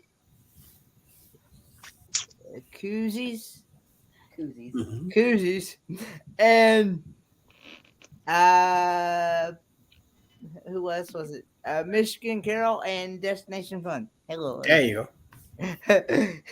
I'll just ditto what Kenny said. How about that? And Larry was asking me to say machine again. I don't know why. Maybe the way I said it or something, he liked it or gave him giggles or something. Machine. I could say in any language you want. Machine, or I'll be Scarface right now. Say hello to my little friend, my machine. But yeah, I do have the Filmora downloaded. I haven't really used it yet. Yeah. But, I've been doing everything on my phone with the InShot, and I do want to come up to this thing next to the laptop and start working on it. Yeah, so I bought 2 licenses for Filmora just because you have to be logged in. So you can use it on one license on multiple computers, but not simultaneously. So when you log into Filmora on one computer, it boots you out on the other, which isn't the big deal. But so again, so I'm logged in at home, I'm doing editing, I'm logged in on this thing, editing. I just decided to buy 2 licenses so that I don't have to log in and out.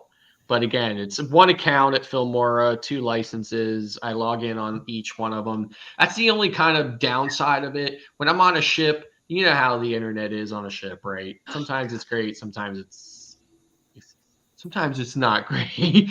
So anyway, so if you can't log in, authenticate within Filmora, it will let you do everything you need to do, but you can't export your video out into what you're going to upload to YouTube Studio just because it'll watermark it, because it can't authenticate that you have a license. So, you know, if I haven't gotten into that situation yet, but if I ever did, then I would just sit on it until I could connect or whatever. But now, I think the worst internet connections I've ever had was Carnival ships right after the restart. Yeah. The last Carnival ship I was on was Celebration in December of 22, and it was pretty good. So I didn't really have a problem on that one. But like Carnival ships in the beginning, especially the Carnival ships I went on out of Baltimore, so like Legend, Pride. And then I went on Sunshine out of Charleston, South Carolina in March of some year. Anyway, between the restart and now. So I can't remember when I went on it. But anyway, the internet was not great. So it was basically practically unusable during that time. But I haven't really had that problem since. So I am getting Wi-Fi for the first time on the boost cruise. I regret big time that I didn't get it during the bloggers cruise, but that's past, gone over with. I'm getting it now for the boost cruise because I wanna do live from the ship as we're going out there, wherever we're going, and I also wanna download everything to my computer at night.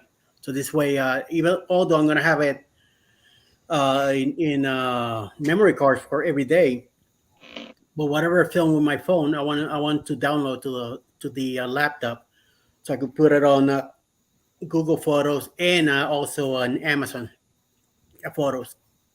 So to have a backup and hopefully save it, because a lot of stuff from the bloggers I deleted it, unfortunately. Yes, I made a mistake. One of the last videos that I was doing, everything got attached to it. I didn't realize because it was all like dark. I couldn't see what it was. And I got mad. I deleted that video that I was doing without realizing that everything was getting deleted. So yeah, learning lesson. Ouch. Ouch. Yes, big time ouch. Big time ouch. This is why somebody once said, even if you're recording, take a moment to just enjoy it without. You got that right. So well, we move on. Learn my lesson. Hopefully, I do better in the next one. So that's the whole idea. That's what I'm hoping, that everything does work out. You just make sure you're his neighbor on the next cruise. It's fine. Yep. I'll take care of you. I'm sorry, I missed his first name. Scott is usually doing Okay. he's usually doing Royal Caribbean. I haven't done that yet, so we work on it. I mean, Sorry. Bless you. Yeah. Thank you. He gets carried away, you know. The mics, both mics. I guess I haven't paid him enough, so. Kelly, I believe that we are going to have a boost cruise bar crawl. It's not an official bar crawl, but I believe they're working on it. I think Marsha and a couple of the ladies are working on doing something like that. But yeah, definitely we'll be having one of those. And then on the next Boost Cruise 2.0 happening in October 2024, we'll definitely have a bar crawl in that one. Also a cabin exchange, so we could check out the different cabins. And my clock will be there also, so he'll be putting nicely designed pineapples on your door.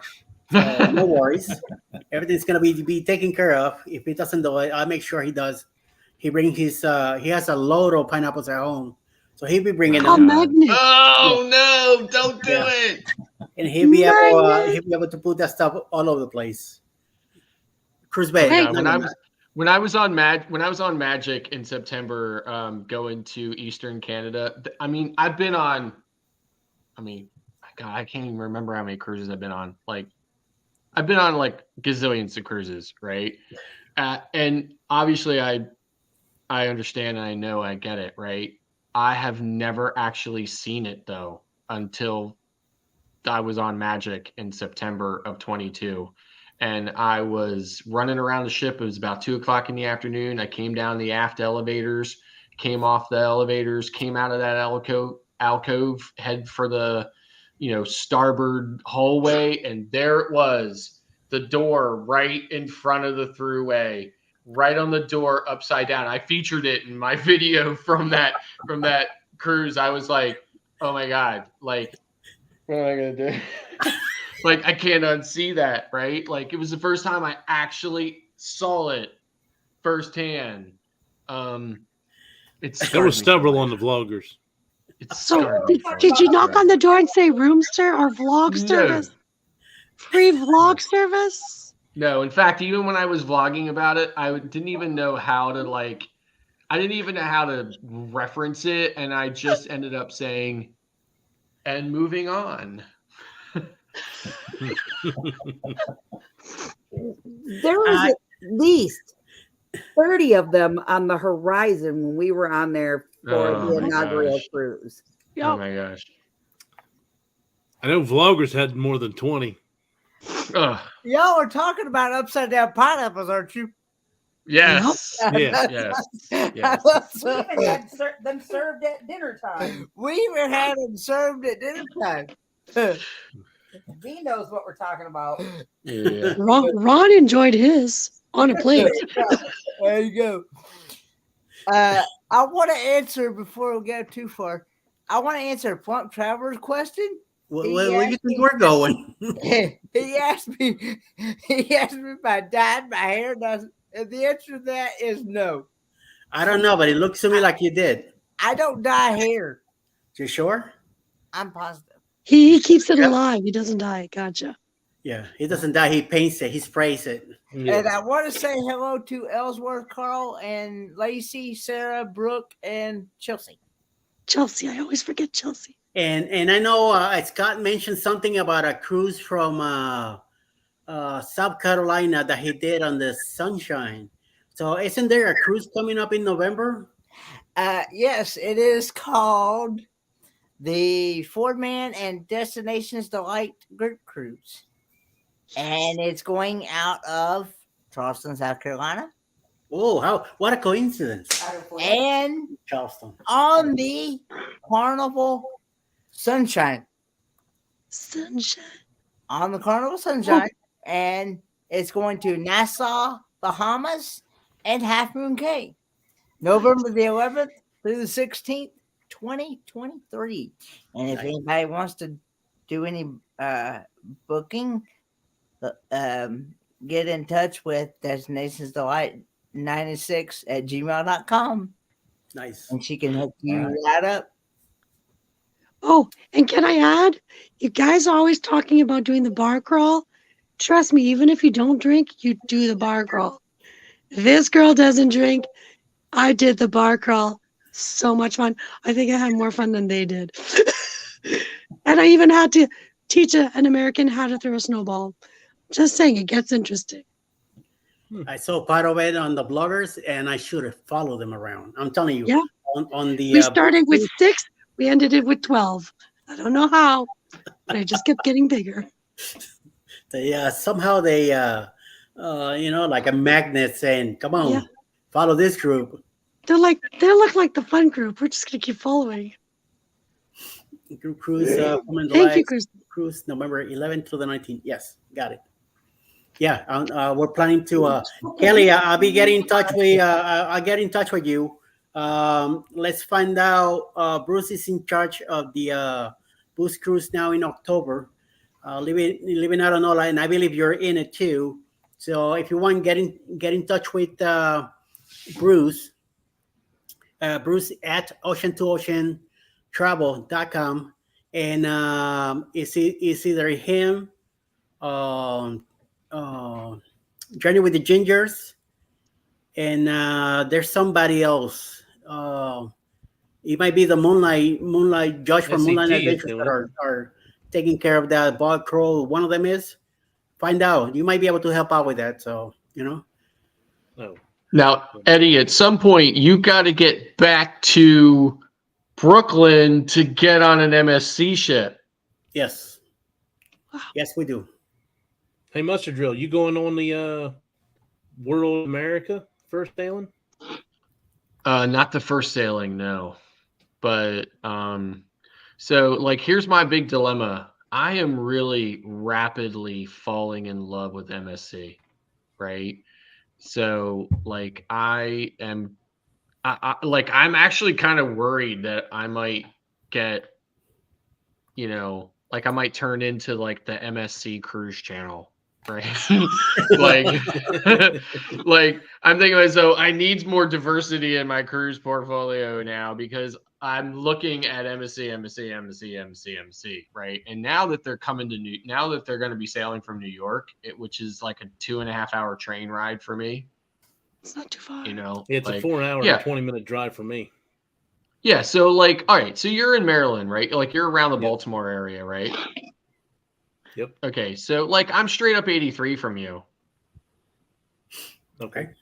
So, Carpool. So what I'm saying is for me, right? Like I'm 15 minutes from the Amtrak station, right? Mhm. And then I'm 2.5 hours later, I'm at Penn Station in the heart of Manhattan, So for me, it's like, now here's the problem. I'm even closer to the Port of Baltimore. Like I'm only about an hour and 10 minutes from the Port of Baltimore. I just don't like But the ships going out of Baltimore. Yeah, that's my problem, right? Like I love the big ships, right? And you're not going to get a big ship underneath that damn I'm sorry, Eddie. You're not going to get a big ship. Trust me, that's not gonna be the bridge. worst word. Okay, right. But anyway, so you're not going to get a bridge. I get so mad all the time, right? Like I said to myself, I wonder if I could use my connections from the Pennsylvania legislature to get a hold of Larry Hogan before he leaves office and tell him to get rid of that damn bridge. Right. So anyway, like that bridge is the problem. Yeah, for sure. So so I like the big ships. So now that they're going to be going out of New York, So understand my first two cruises were Pride out of Baltimore because we did it for my honeymoon, and then we did it for my first anniversary. Then we said, well, let's try Royal. Well, then I went to Oasis. So I've done Oasis twice. Yeah. I've done Wonder twice, and I've done Symphony. So I'm kind of hooked on the Oasis class ship. Yeah. I mean, Oasis is great, right? So, like, I was just on Anthem, which is almost as big as Oasis. I was just on Anthem in January. I've been on my first Oasis ship. What I was on was Allure, and then Oasis came to Bayonne, New Jersey. So I've been on Oasis twice. I've been on Allure once. I've been on Harmony.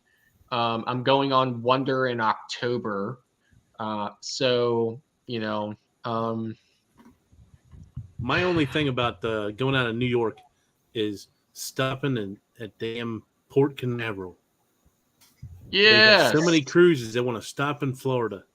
Yes, right. I want somewhere else down there first. So whenever I want to do like a longer cruise from New York, it's always going to go to like Puerto Rico, St. Kitts, St. Martin, St. Lucia, right? So, and which is a great cruise, right? I was just on that in January. It's an amazing cruise. It's really awesome. 11 days, right? From New York. Now, here's the problem. The only thing I hate about that whole thing, like in January, like the heart of the winter, right? So, what the North Atlantic is like. sailing out, so the days down and the days back are terrible. They're cold. Yeah, you're freezing on the way The down ocean's and back. terrible, right? Everything is terrible, right? But in any event, while you're down there, it's great, and it's great that I don't have to fly, right? Flying's an ordeal for me. I have to drive to BWI or I have to drive to DCA. I have to stay the night before. Well, not to BWI, I don't stay the night before, but DCA, I stay the night before. It's a whole big ordeal. It's a big ordeal for everybody, right? But, for me, it's like it's great if I can get on a cool ship like that and do a really great itinerary. So now MSC's coming to Brooklyn. And they're going to be doing, like, for instance, I'm going to be, like, in January of 24, I'm going on Maravilla from Brooklyn. I'm going to Cozumel and Costa Maya. You can't do that from the Northeast on any other line on any other ship, right? Oh, so they are doing it without having to stop at Port Canaveral? Yeah, so the whole itinerary is Brooklyn down to Cozumel, then Costa Maya, then up to their private island in Ocean Cay, and then back up to New York, 11 days, right? So now I'm sailing that solo. I'm in a studio cabin, and that's the other thing. That's the other great thing about MSC. When you're in, like, even Royal Caribbean has studio cabins, right? And they are, quote, not supposed to have the single supplement. So they're supposed to be cheaper, but they're always just as expensive as if you're booking a standard cabin with one person in it, right? But yeah. I'm sailing an 11-day cruise from Brooklyn on Maravilla to Cozumel and Costa Maya for $700 all in. Hey, you can't beat that. Wow. $700 all in.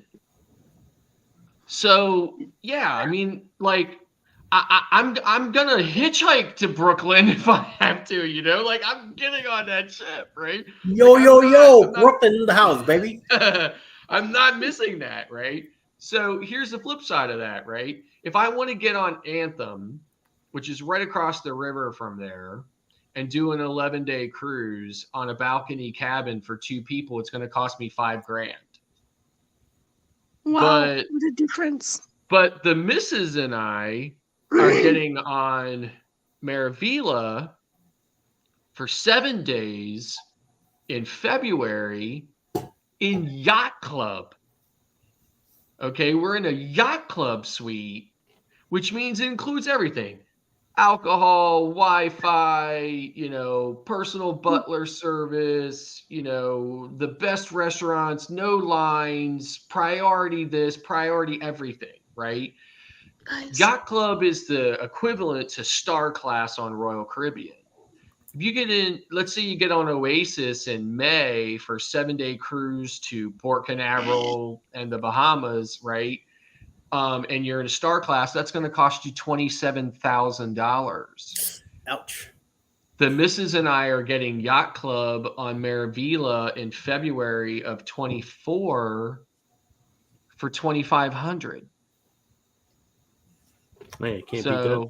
Yeah, this is what I'm saying. I'm like, paying more than that for the first sailing of Icon for an inside cabin. Yeah, exactly, right? Like, I have a group right now on Icon in April of 24, and my, like, I'm looking at the prices. The prices are triple what they were when I booked people into that group. It's crazy. So that's what I'm saying. Like, when MSC is going to keep offering cruise, pricing like that, like, I can't. I have to do it. I have to do it. I have to cruise that. But then I'm like, look, then I'm going to be like this. I'm going to be like, hi, everyone. Welcome to the muster drill. I'm Scott, and I'm on MSC again. That's my only problem with it, right? Like, getting on MSC from a content standpoint, being on that same line, same ship, over and over and over, it's not very indicative. But at the same time, there's no way I'm letting cruises at that price pass me by. I'm just not doing it. Well, hopefully, as far as the ship thing goes, they'll they're building a lot more ships, so hopefully they will rotate Correct, them out. right. So Pretty good. that's the thing I am hoping for. And with it being New York, like it's not Baltimore, right? So New Yeah. York, they're going to have Maravilla there, but they can easily bring in any of the other ships. They can bring in Seascape or Seashore or Seaside or, whatever, right? They can easily do that with it being New York. So Definitely. I'm really looking forward to the World America. oh yeah, I mean, like I've been been, telling everybody from day one that I heard about it that I wanted to go on it, and then they sent me the email saying, "Hey, they opened up the bookings," so I got on Right. there, and I could do the first 2 weeks of back to back on the ship with drinks and Wi-Fi included for $3,600. Yeah, exactly. Yep. Yeah, so like there's like a 20-day cruise on Maravilla in February of 24 from Brooklyn. And you can do that, two people in a balcony for about that same amount of money, about $3,200 for 20 days. Yeah. It's two itineraries back to, it's like basically like, Yeah, it's that's what they basically do. like rinse repeat, right? You're going But- to go to their private island twice. Yes, But you're going to go to the other ports days once. on a ship, right? 20 days on a ship for two people for $3,200. I mean, come on. Like you got to do it, right? So that's my only problem with it. Like I can't pass that up, but at the same time, from a content standpoint, I don't know how much I'm going to get out of that. And that's the problem with me. Like I've been a travel agent for almost 8 years now, but since I've been doing YouTube, that kind of changes the dynamic of my cruising because now every time I look at a cruise, I look at it from a content opportunity standpoint. True. I can speak with you on that one. Yeah. For the same reasons. And I just saw too, I just pulled up, I was reading on the Carnival Pride that was out of Tampa, Florida. They just went into a dry dock series. They're getting 10 new ADA compliant rooms that are going to be on the same floor as the nightclub. It's getting a whole new layout for the steakhouse. There's a huge overhaul happening on the Carnival Pride. And they just got redone in 19, I think. Yeah, and they're going to do it. They're doing it again, and it's all the Carnival Pride's going to be in Europe for 15 cruises, and then it's going to head over to the Mediterranean. Like there's a bunch of different things that this Carnival Pride ship's going to be going on. Yeah. Like I said, that was my first ship. Yeah, it was a pretty nice ship. I just wanted something bigger. I tell you what, when we went on the Carnival Horizon, and I've cruised ships, that's for sure. Like we were on, I did Royal Caribbean before I moved over to the Carnival series, and being on them ships and then coming over to the Carnival series, I'd rather stick with Carnival. Except for when we go to Australia in 2025 for the Down Under Cruisers and the Helping Hands for Cruising group cruise. I wanted to do that, but it was $6,000 for us for flights, and then $6,000 for the cruise. Yeah. But if you book it, you can make payments for your flights and everything through Celebrity. Well, I understand that, but my hang up is $12,000. I can go on several cruises. Is it just you and your wife that are going? Yeah, it would be just me and the wife. True. I know it's pricey. That's something we've looked into. I mean, I really would like to, but I think that's going to have to be when I retire, and because I mean, I still do have kids here, so I'm going to be leaving, and that's a 14-day cruise, isn't it? Yeah. So I'm going to be leaving them for over 2 weeks. Yeah. I would like to experience what Australia looks like, but I don't. If you're gonna go, I highly recommend going. And Bill, how you doing, buddy? take a full month and go enjoy it. Good, how are you? What's up, B-Duff? How you doing? Good. Hey, B-Duff. Doing good. I love that you're in here, Bill. I love that you're pushing through that barrier. I love it. Yep. I'm a little shy, so I'm just gonna. I know you are. So I'm so glad you're in here. Well, you're not shy anymore. That's out the door. The only way you're going to break yourself from that shyness is just to go ahead and just jump on a live stream and just start talking. Just No, you're doing it. Listen, Bill, you're doing a great job. I love watching your videos, and I can tell that you're struggling through them, and I know it because I've been there, and I know that it. Just keep doing it, man. It's gonna get easier. So, but I'm really enjoying. Here's the thing I think about your videos, like.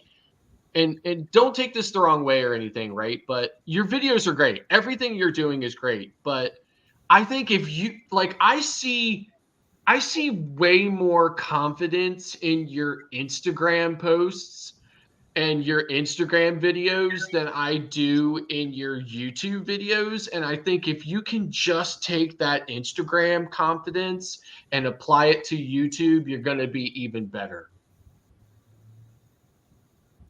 Yes. Yeah. It's all taking that first step, man. Yep. Yeah. I definitely agree with that. I definitely feel more confident with Instagram than YouTube right now. So. Yeah, I mean, it shows. I can see it. When I see your Instagram post versus your YouTube videos, I can see there's there's a noticeable difference. And it's fine. There's nothing wrong with either one of them, right? I'm just saying, just try to apply that Instagram confidence that you have to your YouTube videos, and you'll just shine even more than what you already are. You're doing a great job, man. I love what you're doing. Honestly, I do. Right. And we both live in Pennsylvania. So, so I'm rooting for you either way. Right. Although he's in an undisclosed location right now. Yes, I'm in an undisclosed location right now that is not Pennsylvania, but and he's drinking some Coronas. Yes. Without the lime. No, actually, look, Eddie. Look, there's lime in there, man. Oh, okay. There's a lime in there. That's the way to do it. He's got a floater. Yes. Yeah, because I said to the missus, right? I was like, hey, since I put that Bud Light back and it got Corona, I have to make another stop for limes. You got enough for the whole week? No. I'm going to be too busy. Like, it's supposed to be pouring down rain here tomorrow, so we're not going to be doing much. Yeah. So I said, this is the perfect time. And I'm just really dead tired because we've been driving all day, right? So so I said, this is the perfect time to just, knock a couple of these back and chill. Yeah, I think we're supposed and to. I was not expecting to be in your live stream either. So. But to tell you the truth, I wasn't even going live tonight. Oh, really? Then I heard from my clock, and I say, "All right, 10 o'clock it is. Let's do it." I really enjoy. I see a lot of lives with Mike in it, right? I really enjoy watching Mike's. Like Mike doesn't say a whole lot, but he just, I don't know. You bring something to the whole live stream. Something to the. I like picking on him. That's why I enjoy having him around. Yeah. He's way taller than me, but I don't care. Everybody's taller than me. I'm only 5'6", right? Like, I'm the shortest man in the world, right? No, you're not. He's 4'11". Who's 4'11"? Talk about Kenny. No, I'm actually 4'9". 4'9". Really? I'm even taller than Kenny, not by much. And he likes to sit down a lot. That's why. But he gets out. It's like 6'2" when he stands straight. Top cookie there, though. Yeah. The top cookie. It's 4'11". Yeah. I'm 5'4". My wife says that I'm 5'3". Mike says that I'm 5'2". Even though my license says 5'7". Your license says 5'4". Oh, you definitely lied on that one. You must have had your blocks on so you could reach the pedals. I put the right number, so. I don't know how he got 5'4" Right. on his license. My license says I'm old and short. Listen, I tell you, it sucks being a short guy. I mean, it really does. No, Scott, it does not. No, it I love sucks. it. I get away with a lot of stuff. So Gotcha. I told him when we're on the vloggers cruise, when we're all around talking, he could run right through the crowd underneath our arms. I just said to the I said to my wife again today on the drive down here. I was like, listen, I was like, you sure you don't want to take your mom on the Wonder? She's like, why? You want to go on that ship with all those vloggers, don't you? I'm like, no, I do. Actually, I do.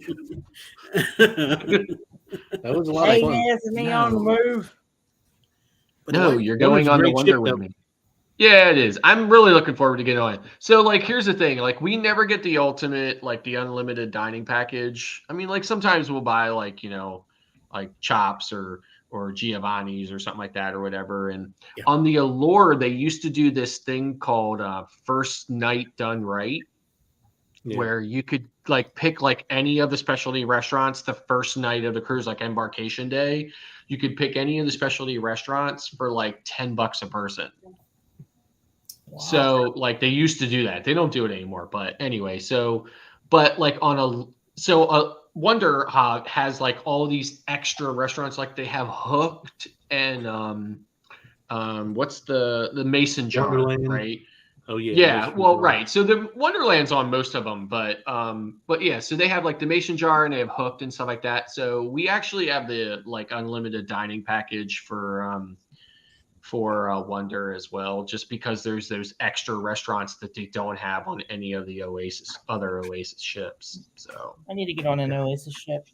I think there's some sort of hidden stuff at Mason Jar. May want to look to see if there's some hidden menu items on Mason Jar. Okay. We'll check it out. I mean, like I have this saying, right? Like whenever a cruise is longer than 2 weeks from now, I always say it's 100 years from now, right? So like, you know, so if it's a week, it's actually a month, and if it's a month, it's a year, right? So when I think, okay, it's tomorrow, what? It's like almost May, right? But that's not till October, right? So I just figure, okay, that's 100 years from now. I'm not even thinking about it really. So yeah, my next one's in June, so it still where are you going in June? Yeah. Where are you going, Bill? MSC Meraviglia. Oh, okay. Out of New York, out of Brooklyn. Yep. Yeah. So I'm going to Liberty out of Bayonne. Nice. Yeah, so like I'm my next Meraviglia sailing is in January. Gotcha. And that's the 11-day that goes down to Costa Maya from Brooklyn, and then I'm back on it in February for 7-day. Nice. So I love MSC. Yeah, I mean, I said earlier, and when I first joined the live stream, MSC, I'm quickly falling in love with MSC. I really am. So yeah, I was on. Did you get the free drinks and Wi-Fi and all too on yours? No, I have. So you only get free drinks and Wi-Fi on Yacht Club. Yep. So you have to book in. I got it on World America. Are you on Yacht Club? No.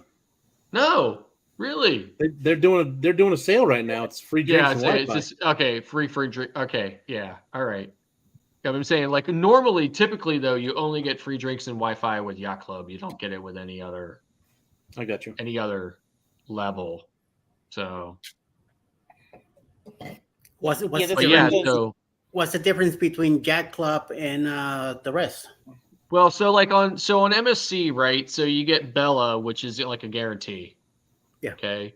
And then the next one is Fantastica. So Fantastica, all you really get with Fantastica is a better location. And then the next one is Aria. So what you get with Aria is there's an area, like for Meraviglia, there's an area just above the main pool deck.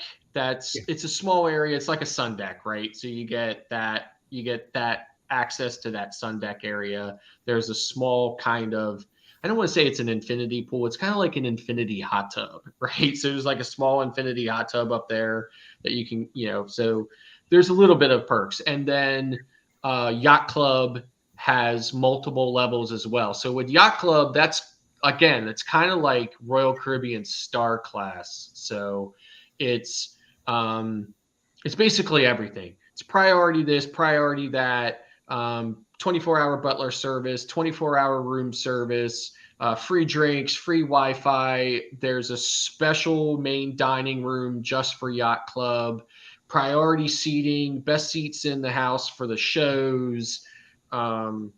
Just everything, like special excursions. Just the whole 9 yards. When you go to the private island, there's an exclusive area on the private island that's just for Yacht Club, guests and so on. It's really the ultimate. So Royal Caribbean, you're looking at anywhere from 25,000 to, as much as $30,000-$40,000 for a 7-day experience. We're getting it in February for $2,500. It's just whacked. I can't. I'm ready for like somebody to say psych, really, I can't believe we're getting it for that. Yeah. So Nice. Yep. Very nice. There you go, Mike.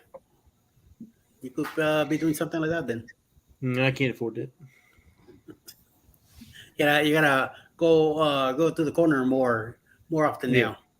now. the thing I hate, the thing that upsets me about Carnival too is like, with Carnival, if you book a suite with Royal, you get double points, right?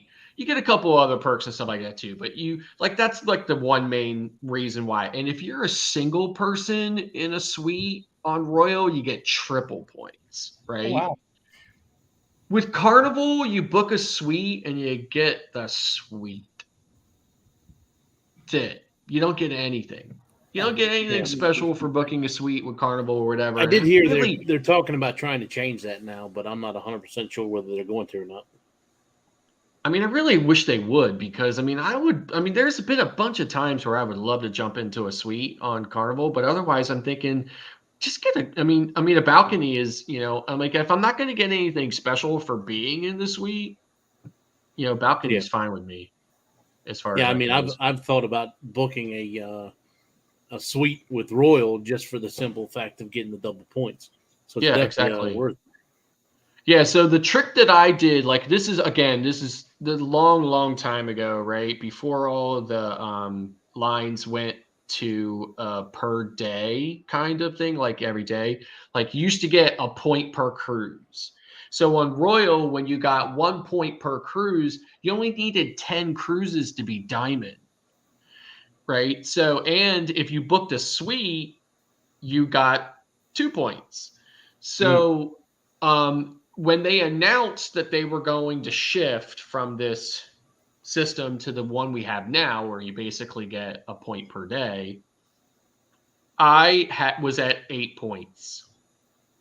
I took a 3-day Bahamas cruise on the Sovereign of the Seas from Port Canaveral in a suite and got double points and got grandfathered into Diamond when they switched. I got you. Wow. Yeah. So again, it was a long time ago. So how do they throw your points? Do they did you got grandfathered in? Do they start you out at the lowest point value for Diamond? 80. Yeah, at 80. Okay. Yeah, which was the lowest point value for Diamond. So now, go ahead. You've already matched up your MSC, right? Yes. So what'd you end up getting for Diamond on MSC? Yeah, so here was the bummer, right? Right before I did it, Diamond would get you black.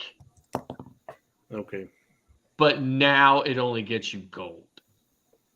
Okay. On MSC. Yeah, so I only got gold. I matched MSC with Carnival, and I was gold, and I got silver with them.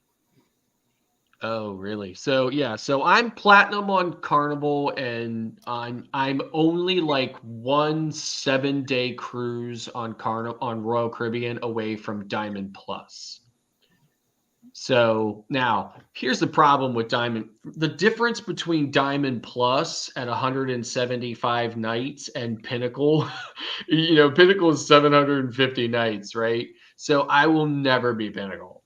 I just won't be. But so at Diamond Plus, I could have gotten the black card on MSC, but again, so it's fine. Now Is that their highest, the black card? Yeah. So, and I think that's actually called Diamond, I think, on MSC, but everybody knows it as the MSC black card is basically what everyone knows it as. But now MSC will also match Marriott, Hilton, and IHG hotel groups as well. Yeah.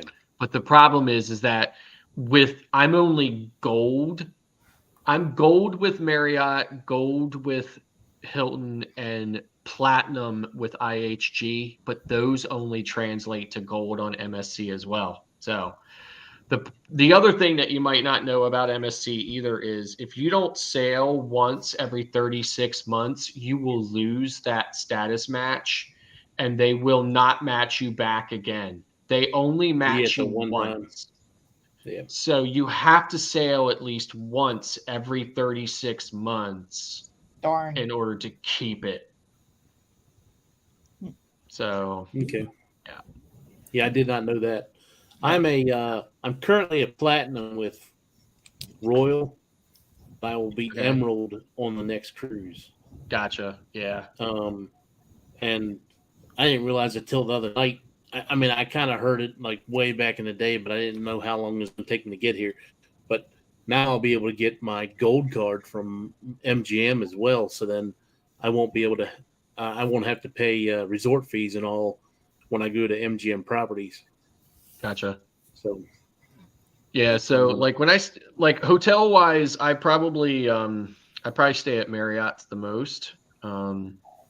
And IHG properties second. Now I used to stay at Hilton properties a lot, but I mean I'm just trying to capitalize on points, try to maximize, try to leverage as many points as I can with it or whatever. So I have a Hilton. I have credit cards from all three hotel groups, so I try to leverage those as much as I can, but I'm mostly focused on Marriott's and stuff for that and IHG properties. And then when it comes to IHG properties, I usually only stay in like Crown Plazas and Intercontinentals and stuff like that or whatever. So like I'm not staying at Holiday Inns. Not that there's anything wrong with staying at a Holiday Inn. I'm just never in a place where it makes more sense for me to stay at a Holiday Inn than it does another hotel. But I mean, it doesn't matter at this point because I've already status matched with MSC to gold, so I can't do anything else. So now at this point, I just have to work my way up to diamond with MSC. Yeah. And then once I'm there, I'm there. So, and there's nowhere else to go from there. The other flip side of that is again, like I'm almost diamond plus on Royal, but the difference is 175 to 750. I'll never make Pinnacle. But I'm platinum with Carnival. Diamond's only 200, right?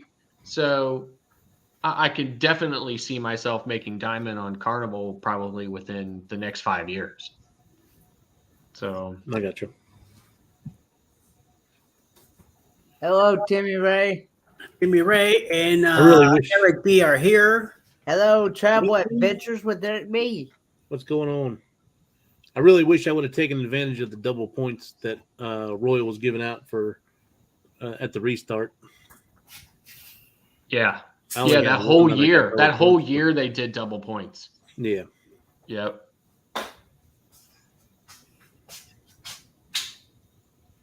So, Mr. Bidoff, what's going on? What's your travel about? Your channel? I know you do travels. I know that you've been talking about ships. So, so most of it's about my main focus is cruising, but I'm going to start doing other stuff like going to different historical sites and stuff like that. Going to Gettysburg and actually in a couple weeks. So, okay. gonna be doing Bill, I live 27 miles from Gettysburg. Okay.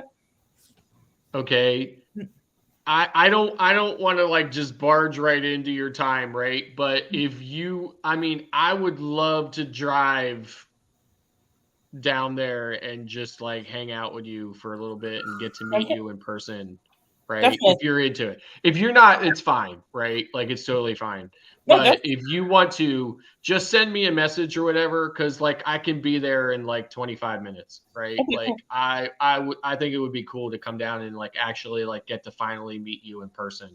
Definitely. Maybe I'm meeting up with my dad on Saturday. Maybe we can hang out maybe that Sunday or something like that. Yeah, cool. It'd be great. Yeah. So like I'm away until the 6th. Okay. So but then I'm back.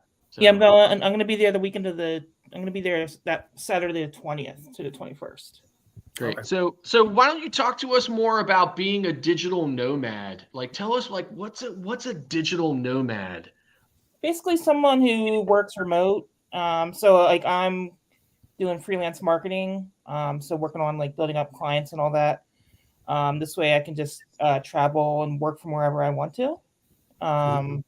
I was working at a food bank in Pittsburgh, and it's just Right. I don't know, like I really struggled working like 40 hours a week. And I like the flexibility that freelance can bring.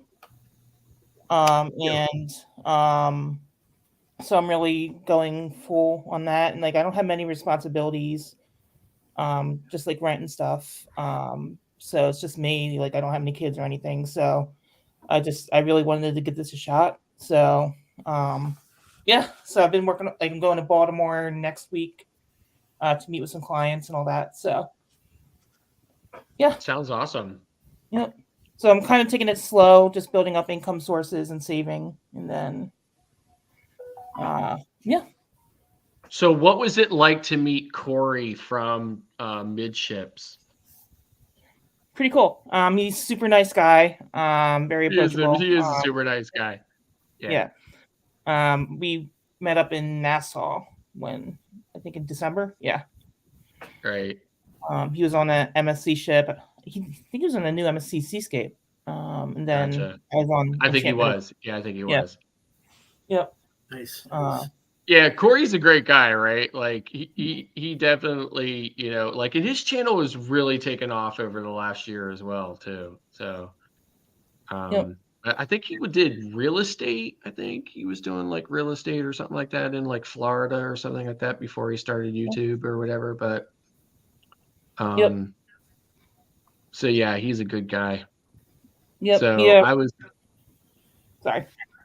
No, I'm saying I was glad that you got to meet him. So I was Yep. pretty excited when you were posting pictures with him and stuff. So Yep. Same here. So, but yeah. So that's kind of what my channel's about. Is just like I don't want to limit. I love cruising, but I don't want to limit myself to cruising. Yeah, So I want to be able to do other stuff. Because right now I can't cruise all the time. So,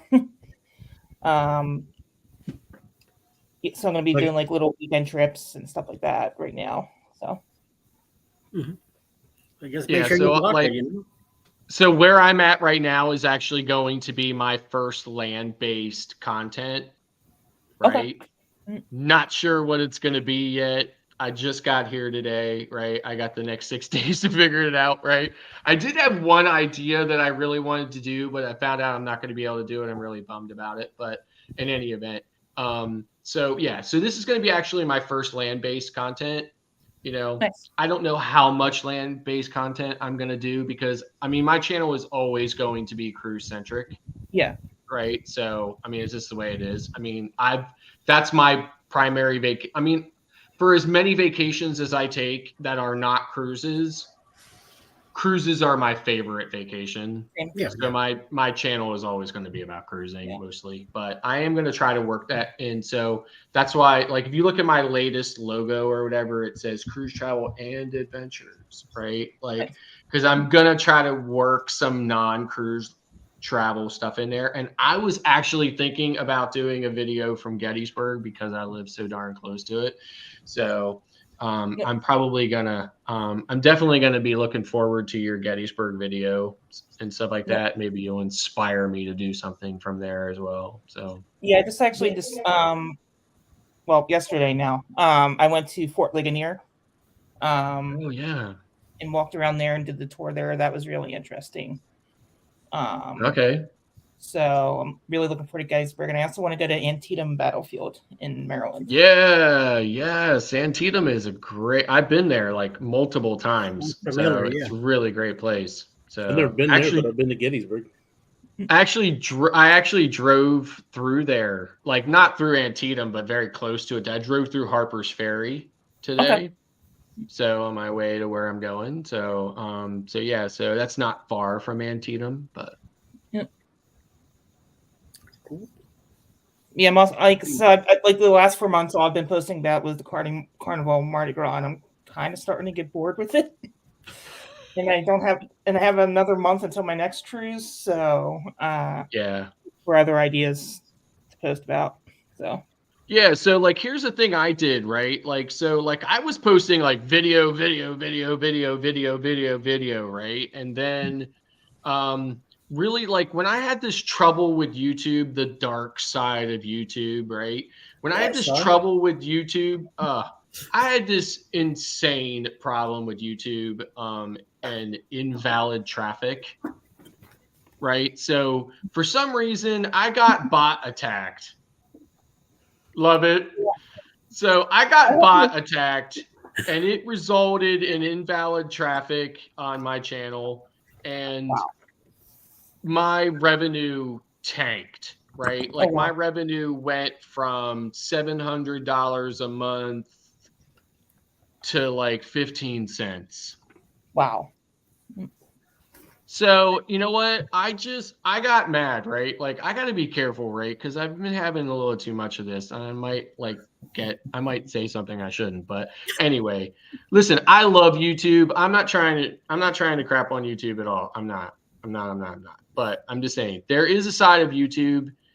And I am nowhere near the first I mean, that was the thing. When this happened to me, I started trying to research it and I went down this endless rabbit hole. There is close to 100,000 creators. And I'm talking about huge creators, people that have 600,000 subscribers, 100,000 subscribers, have been YouTubers for 10 years, and not people who, only get 5 views. I'm talking about people who like channels that are so big, they hire independent media consultants to manage their channel because it's massive, right? All getting hit with invalid traffic, and YouTube has the same kind of like Tony Soprano attitude towards them. Like, just like, I don't care, like, pay me, like they don't, like they have this like will not budge, will not talk to you, will not explain anything to you, will not break it down for you, will not evaluate it for you. They tell me all the time, there's no way we can manually evaluate your channel. There's no way we can manually review this. There's no way we can do this. The system, which is their AI, makes a determination and they're fine with it. Like I was like having fun with them at one point, right? I was like, so like you can only chat with them, right? So I'm like, okay, so I was like, so how long have you been trapped in that room as, a prisoner of the AI? Like, does your wife get mad that you love the AI more than her? Because I mean, like I was just at the end of my rope with it, right? Like I was like, I don't know what to do. Like I'm just, like, how can you tell me there's no possibility of human intervention over this, right? Anyway, okay, I'm going to talk about it until like 4 a.m. So I'm going to shut up now. But here's the thing. So I just decided that I was going to limit my my posting, right? So right now I probably have close to 150 videos in my pipe. And at this point, I am only releasing 1 video a month. 1 video a month.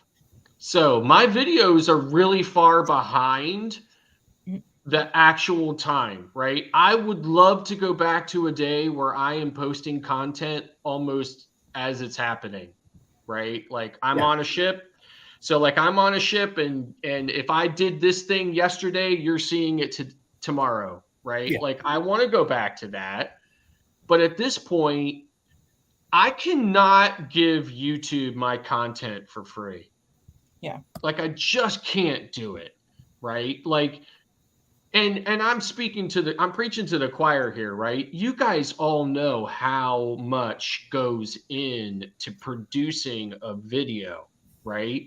And it's not put aside the whole idea that, you enjoyed it, it was fun, you were there anyway. I mean, put aside all of that, right? Think about it from a point of view of the time that you were sitting there in front of your computer, putting all that stuff together, making those cuts, doing all that work, right?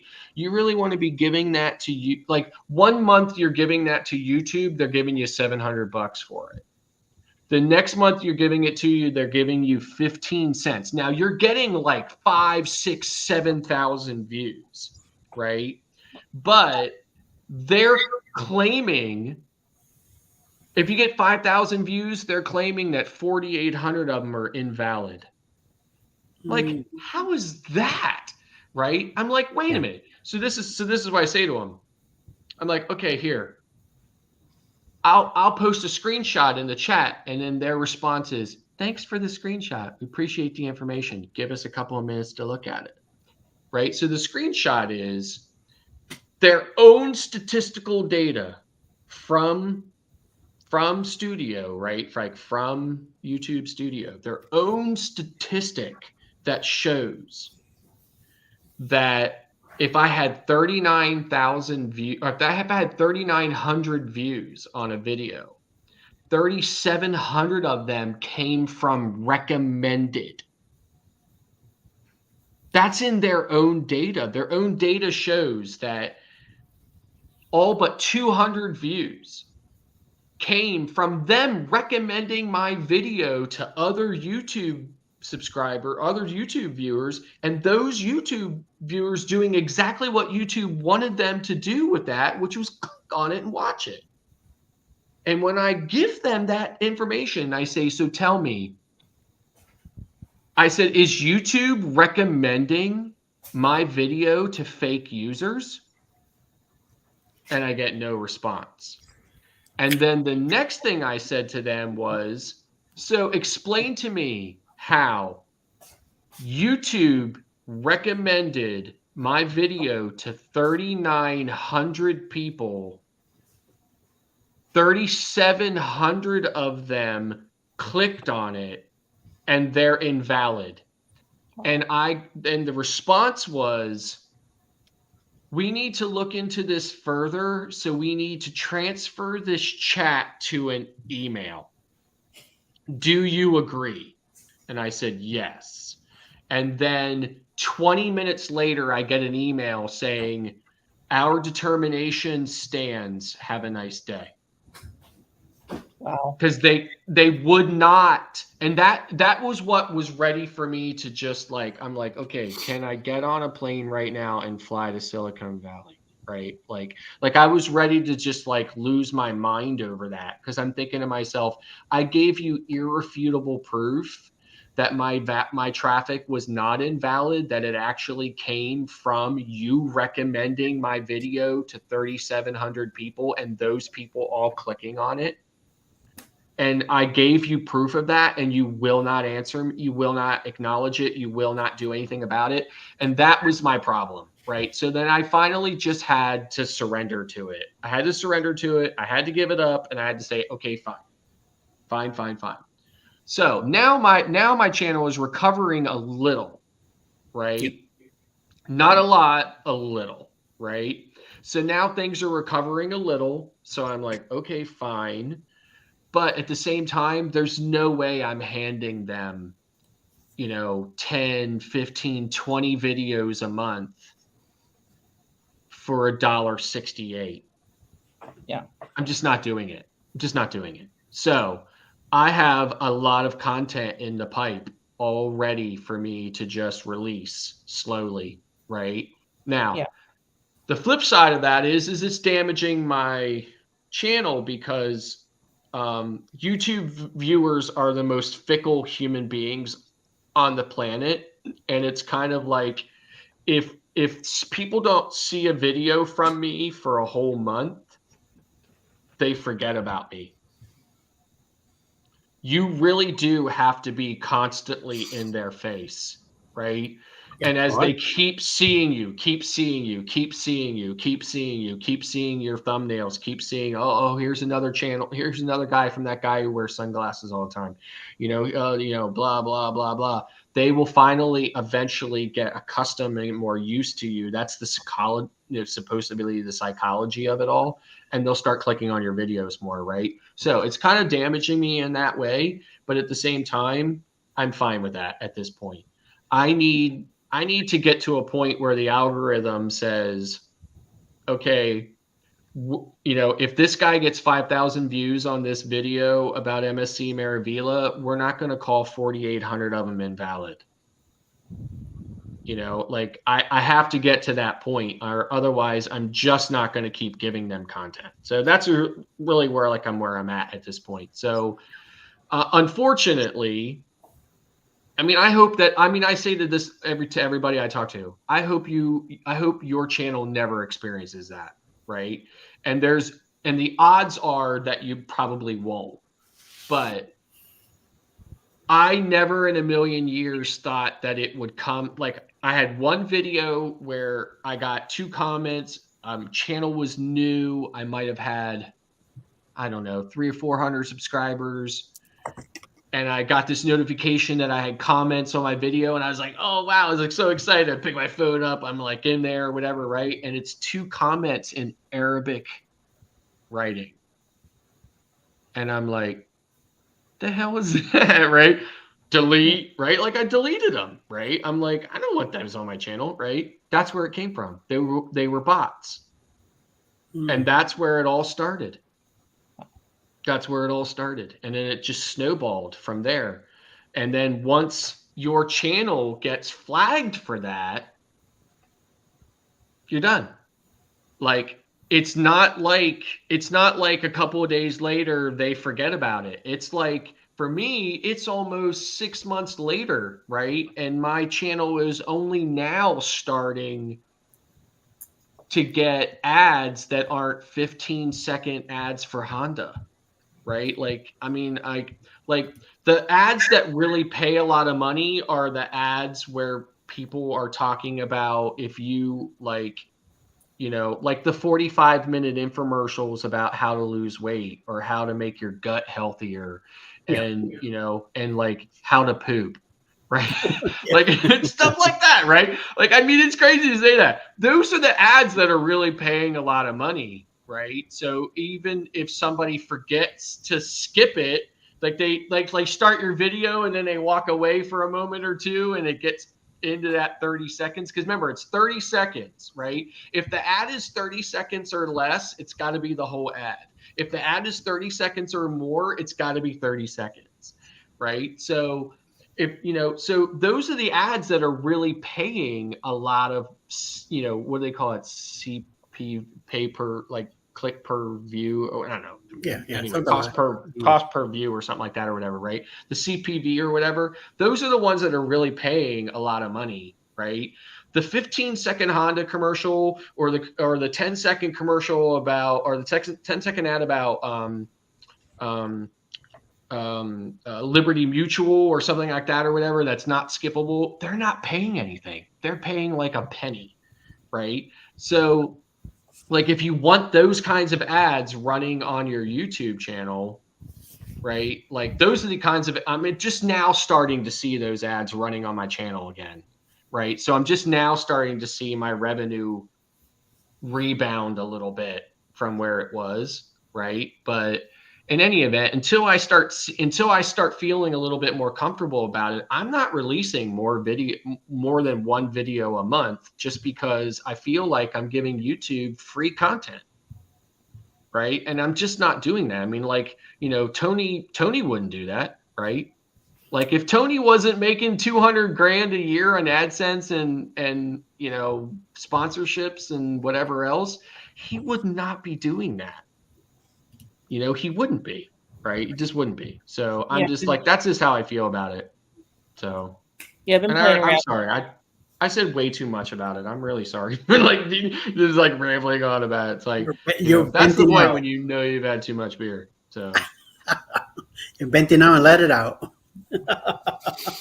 You know, I'm not penalized yet, and I'm already getting ads and stuff on my stuff. You know, it's like yeah, so and that will happen. Like if your videos are getting good traction, YouTube's going to take advantage of that, you know, and they love that opportunity because that's 100% revenue for them, right? yes. Yeah, absolutely. Right. So, like I said, when I first got monetized, my very like here's the thing I did. I was like, okay, I watched this guy a long time ago struggle with monetization because he had reached all the benchmarks. He had applied for the YouTube partner program and nothing happened. It was 4 months and you never heard anything from him, didn't get in or whatever, right? And he just kept struggling with it. Then I started looking into this, and then people were like, hey, do this. I forget the whole thing I did, but it basically like went into like the, give us feedback, I think what it was, right? Attached a screenshot of my stats that showed that I had got 4,000 hours and 1,000 subscribers. Okay. And I said something like, please see the screenshot enclosed. I've reached the requirements to get into the YouTube partner program. Please let me know if there's anything I can do to assist YouTube in, processing this application for entrance to the YouTube or partner program or whatever. I did that from a hotel in South Carolina right before I got on Sunshine. I got on Sunshine that day. The next day, I got up. I went up. I got a cup of coffee. I was sitting at a table out at Guy's Burger on Carnival Sunshine. I grab my phone. I open it up. I go in. My email comes in that says, "Congratulations, you've been accepted into the YouTube Partner Program." I'm like, I was like, So anyway, right? So then I post my first video, which is like, it's cruise day, So I post that, and I'm like, yeah, I'm a member of the partner program. I'm monetized, right? And this is why I was freaking out about it, right? Because the next day I go in and I see I made $35 in one day on one video. Right? Nice. I was like, holy crap, this might actually make me some money, right? Like, holy crap, like I couldn't believe it, right? So that's what I'm saying. So like it really went that way for me. Then can you imagine it's going that way, it's going that way, it's going that way, it's going that way. I'm making the next thing you know, I'm making $700, $600, $500, $800, $1,200. It just keeps going, right? And then all of a sudden they're like, oh, hey, invalid traffic has been detected on your channel. I'm like, what the hell is invalid traffic, right? I'm like, I'm trying to figure out what it is and everything else, right? Next thing you know, my revenue goes and stays down, right? Like stays down, right? Like some days I was actually making negative money, right? Wow. Like I was just like, like I'm going to kill myself here. Right. So anyway, so that's the whole deal with it. Right. So that's what I found out about it. I could talk about it for like 2 weeks and probably still only scratch the surface on it. But, so hopefully nobody else experiences that. Hopefully everybody else gets monetized. And like Eddie says, right. Like you get monetized. It's not going to be, like my results, $35 in one day is not typical. I would chalk mine up to the fact that I was one of the only YouTubers making videos during the restart. And because there was such demand for information about how cruising was going to be once everything was starting up, what all the COVID protocols were going to be, what did I have, what do everybody have to do in order to get on a ship and cruise? Do you have to wear a mask? Do you have to give them a sample of blood every day? I mean, everybody wanted to know, everybody wanted to know, right? So I think that was why my channel had made so much money in the beginning, just because there was so few content out there, so little content out there about what to know, right?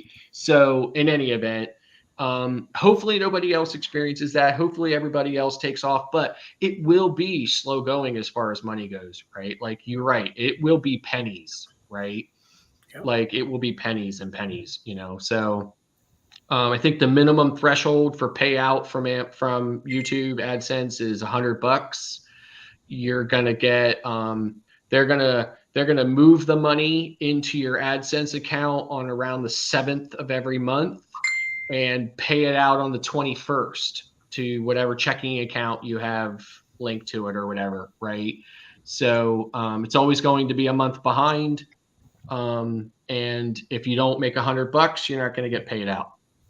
So, but that's the way it is, now. So, for me, I think right now in my AdSense account, my last payout was February. And I think right now I've got $78 in my AdSense account since February, but I've only posted 2 videos. Okay. I have a question for you.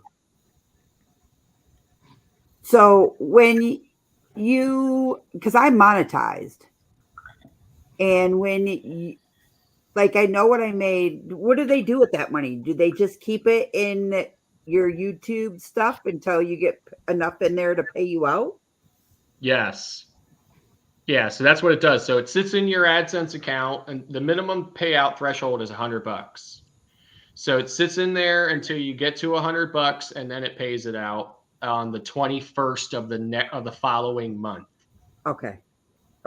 So that makes sense. So that's how it does. Yeah. So they'll move it from, so like when you go into Studio and you look at like what your earnings are. They won't move it from Studio to your AdSense account until the 7th of the following month. And then on the 21st, they'll ACH it to your checking account or whatever that you have attached to it. So it's always a month behind. Okay. Right. So I've had, like I said, my payout was in February. I had a video in March, and now the video that's currently out there now. So I've had 2 videos. I've made $78 in 2 months. Right. Yeah. It's not nothing, but it's not going to pay. Yeah. I mean, listen, it's not, I mean, but it's not going to pay for a cruise. Right. Like that's the whole dream. That's everybody's dream, right? Everybody's dream is I'm going to do cruise content, and eventually this cruise content is going to pay me enough money to pay for cruises that I can produce more cruise content. Right. Like that's the whole circle. Right. So, and yes. And you know what? I say good luck to everybody for that. Right.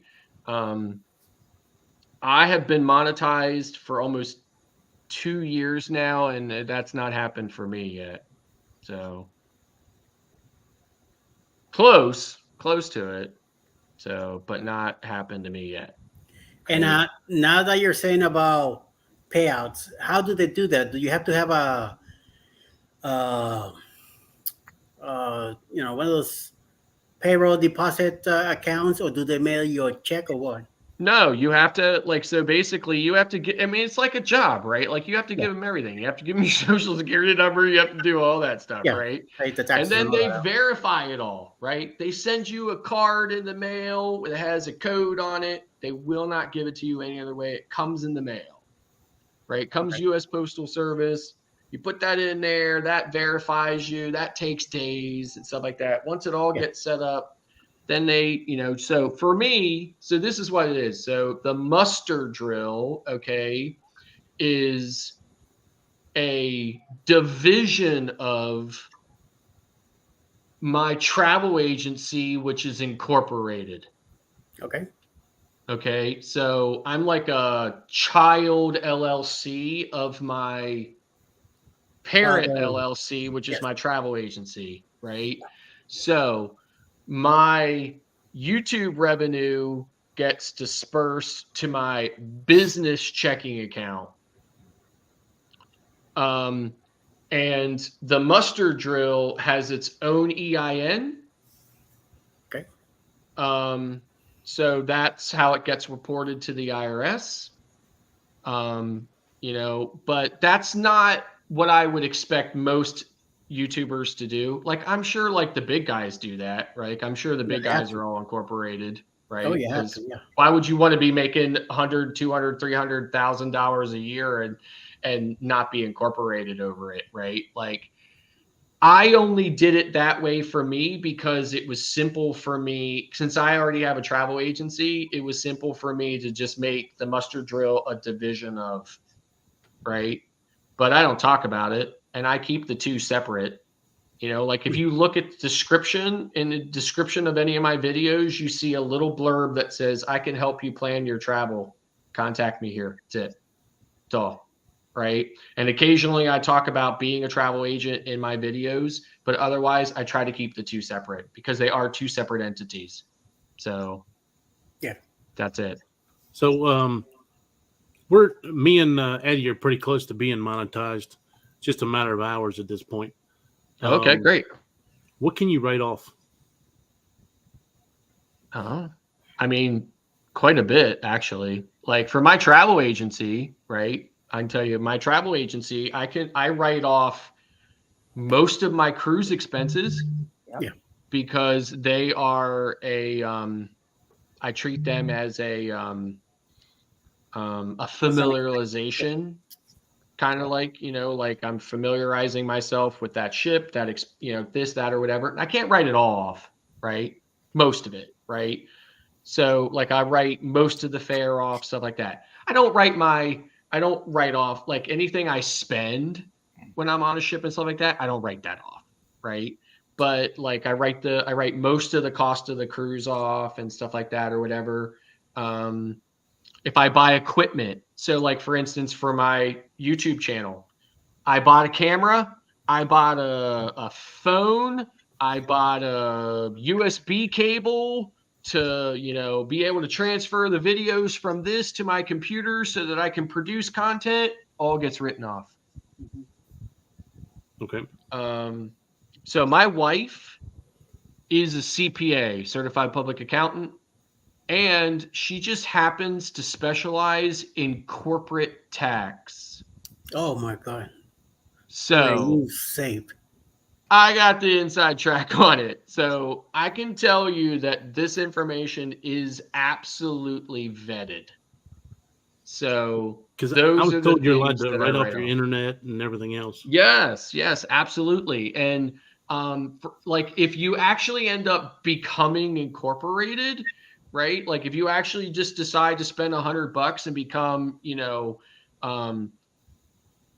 Clock Family Adventures LLC or whatever, or, or Enterprises or whatever, like you decide to incorporate, okay, you can write off even more.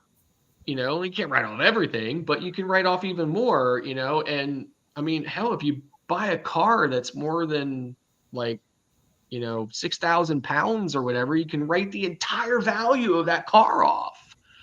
Like sometimes I get in a car and travel and see my clients, meet them at a Starbucks, this or that or whatever, whatever. Like sometimes my clients don't want to come to me. They want me to come to them. I come to them, right? I wrote my car off, right? So, like I bought for my YouTube channel, I bought a Sony ZV-1 and a ZV-E10 camera, right? Wrote 100% of them off. Now you can write them off two ways. You can write 100% of the value off in a single tax year, and then you're done. Yeah. or you can depreciate the value or the cost of that item over a course of multiple years. Obviously, you're taking less of a deduction, but you're able to spread that out over more than a single year and therefore able to lower your tax bill over multiple years. Just depends. If it's a relatively low cost item, you probably just want to write it off in a single year. If it's a more expensive item, take a depreciation on it every single year. Again, you have to be incorporated to do that. So you have to be incorporated to do any of the write-offs? Most of them. You can write some of the stuff off, as just, just you, right? You can write some of the stuff off, but it might be, you have to look at how much you're spending, right? So if you're spending a crap ton of money, like I'd say if you're spending like more than $1,000 a year, it might be worth it to spend $100 and run down to Annapolis and become incorporated. That's your capital, right? I think it's Annapolis, right? Yeah. So, for me, I just, I incorporated, over the internet, like over a website or whatever. I paid Pennsylvania charges $125 to incorporate. That's what I did. That's the end of it for me, so then I get to write off even more. I get to write off all kinds of expenses. You get to write off just all kinds of stuff, right? So now you don't get to write it all off. And like, again, depending on how much it is, you either want to write it off all in a single year or you want to depreciate it over several years, but it lowers your tax burden every year. You just did that just with your travel agency business, or did you incorporate your YouTube business in with that as well? No, both. So like my travel agency is about 8 years old. I did not incorporate it until it was about 3 years old. Okay. So I've been incorporated on that for, probably about 4 or 5 years now. And then the muster drill became incorporated at the end of 2022. So not very long ago. So, but the muster drill, before it was incorporated, it was a division of Sail Away Cruise and Travel LLC. So it allowed me to expense things as a business. Okay. So yeah, so that's one way you can look at it. I chose to do that just because for me it was simple. It cost me $125 and I was done with it, right? It was no big deal, right? It was the same as me ordering a bunch of USB cables from Amazon. It really was, right? For somebody else, you might just feel like, why do I need to do that? I don't see any reason why I need to do that. Listen, I'm just going on cruises. I'm just going on trips with my family and I'm chronicling them on YouTube. That's the end of it. That's all I'm doing. I don't need all that, but thanks for the information anyway, of course, right? You may not want to do that, but if you do, but if you find yourself at some point spending more and more money, like CruiseVet, like you're thinking about buying a computer, right? Yeah.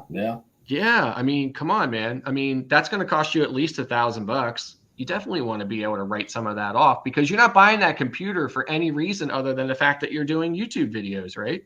That's right. Like if you were editing YouTube videos, you wouldn't be doing that, right? So probably not. Like it probably surfs the internet just fine, right? But it's having trouble producing videos. Yeah, exactly. So that's what I'm saying. So like in that respect, right? Maybe you might want to consider it so that you can get some type of tax relief from it. So it's perfectly legal.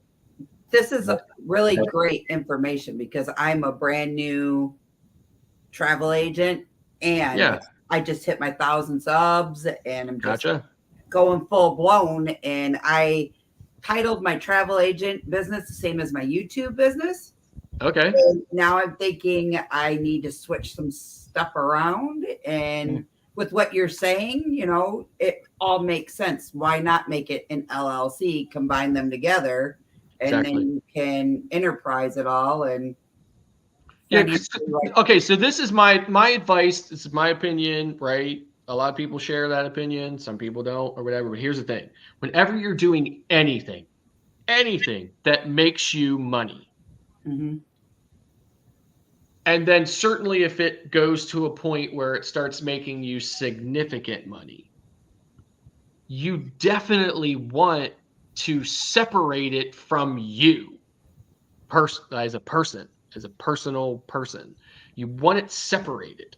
So that's when you want to become an LLC.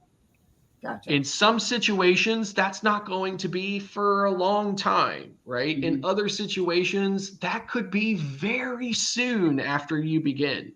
It just depends on that unique situation. But whenever you see something making you any kind of money, you want to separate those two, protect yourself from personal liability for the business, separate the business's liability from you, and in most states it costs $100 to do that. In some states even less. Maybe in some crazy, state like California or something, it costs more, but New York. but in Pennsylvania it costs $125, and that's it. So it takes about a week or two, and the next thing you know, you're an LLC. So yeah, so I mean, like, that just makes sense. And then, like, once you're an LLC, then again, you're protected from the business is protected from you, and you can start writing things off. So I mean, because that's there's Can you nothing illegal about it, nothing shady about it. Yeah, my Can thing you is write that anything off from before? Because I was told that, like, sometimes there's things for 5 years up to when you bought it in the intention of starting your business. Exactly. If it's anything like I bought this mouse, okay, because I intended to use it on this laptop for a business that I want to start, We'll see here. right? As long as I'm not saying, no, I was like, I bought this so I could play games on it. And then later on, I thought, oh, hey, I'll use it for a business. Even in that situation, hey, later on, I thought I'll use it for a business. If I used it for a business, or I wanted to use it for a business, even if that business failed and sucked and never made a nickel, if I bought it for a business, I can write it off. So I would write it off this year then, not when I start making money. You write it off the year you bought it. Okay. Because if you ever have to produce a receipt for it, it has to be in the tax year that the receipt of date of purchase is dated. Okay.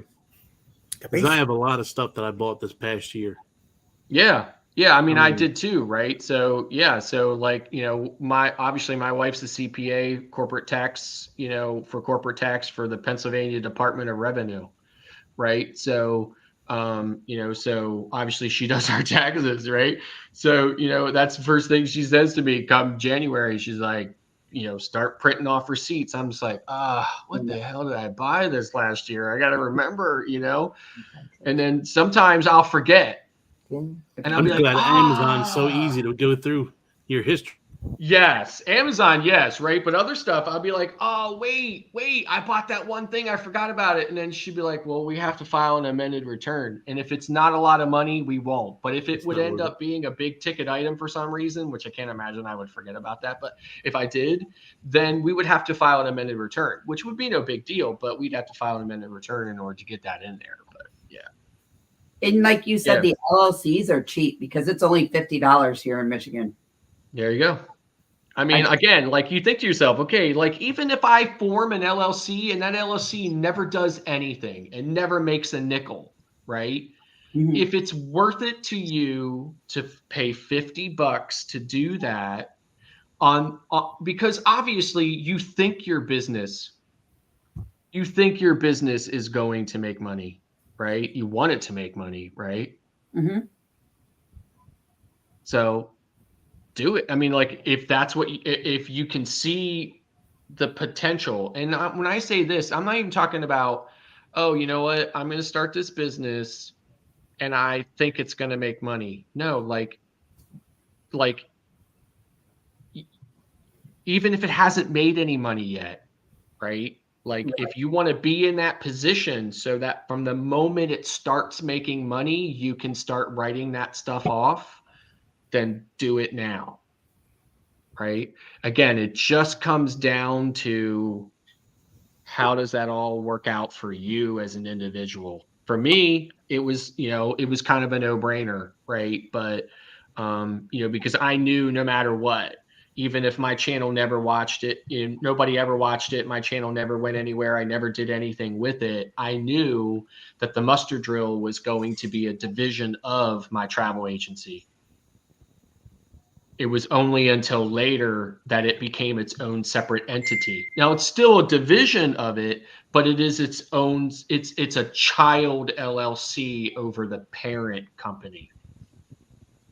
So, but it doesn't have to be that elaborate for you. You can simply just, become an LLC, file the LLC with whatever name you want.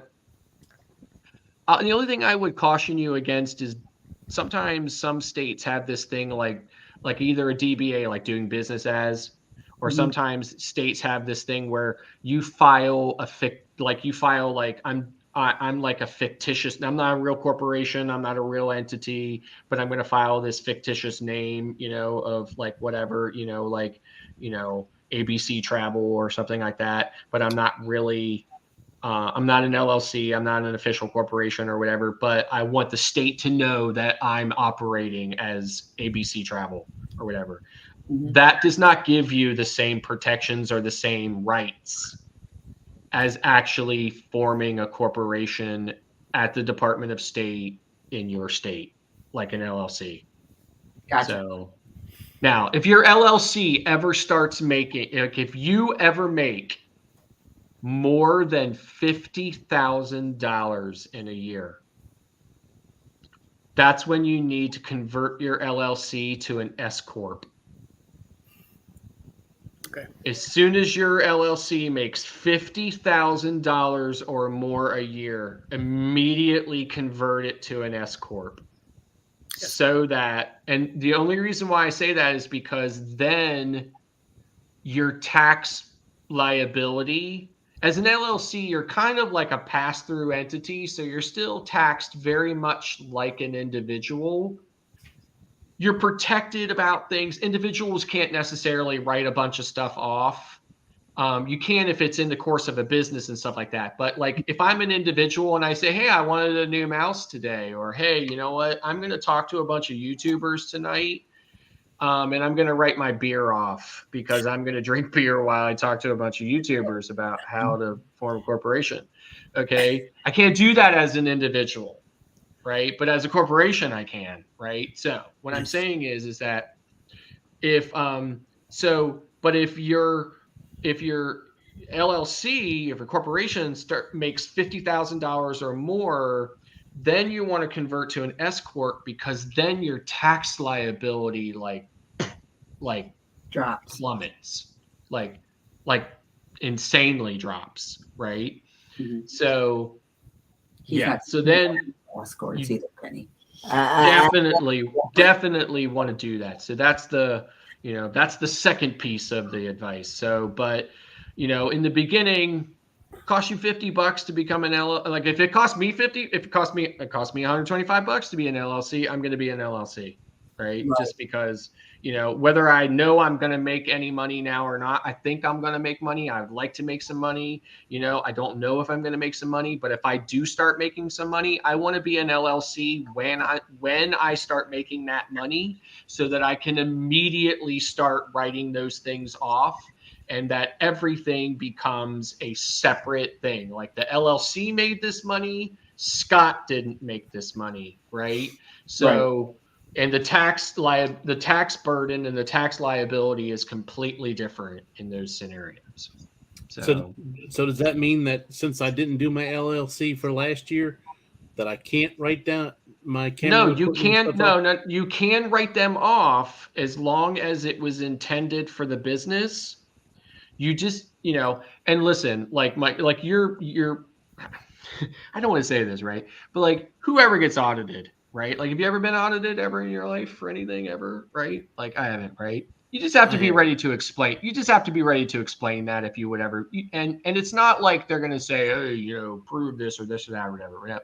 If It'll you be would easy enough ever to get, prove. You're going to see my No. channel, the history. Exactly. You're going to have receipts, right? You're going to have receipts. And if the IRS came to you and said, hey, what's the deal with this? You're going to say, listen, I'm starting this business. So I bought this stuff. I'm starting this business. It's kind of like, okay, since you said the magic words that you bought that stuff for your business, then we'll allow it. But it just has to be presented that way, right? It sounds kind of ridiculous to say it to you that way, but it just has to be, it's kind of like a technicality, right? Like you have to say those words, right? But yeah, then once then form an LLC, it'll just make life easier because then there'll be no question. If the LLC, I'm probably just going to go ahead and do it now because, I would think within the next month or two, hopefully I'll have my hours and I will be making money off of it anyway. Yep. Yeah. You stay positive. Yeah. Yeah, absolutely. So my thing is that I get disability, so I got to be very careful. My amount, I got to be extremely careful with that. Yes, and even if you're like one of those people who's collecting Social Security between 62 and 67, 66 and a half or whatever, like full retirement age, whatever that is, 67, I guess, whatever, right?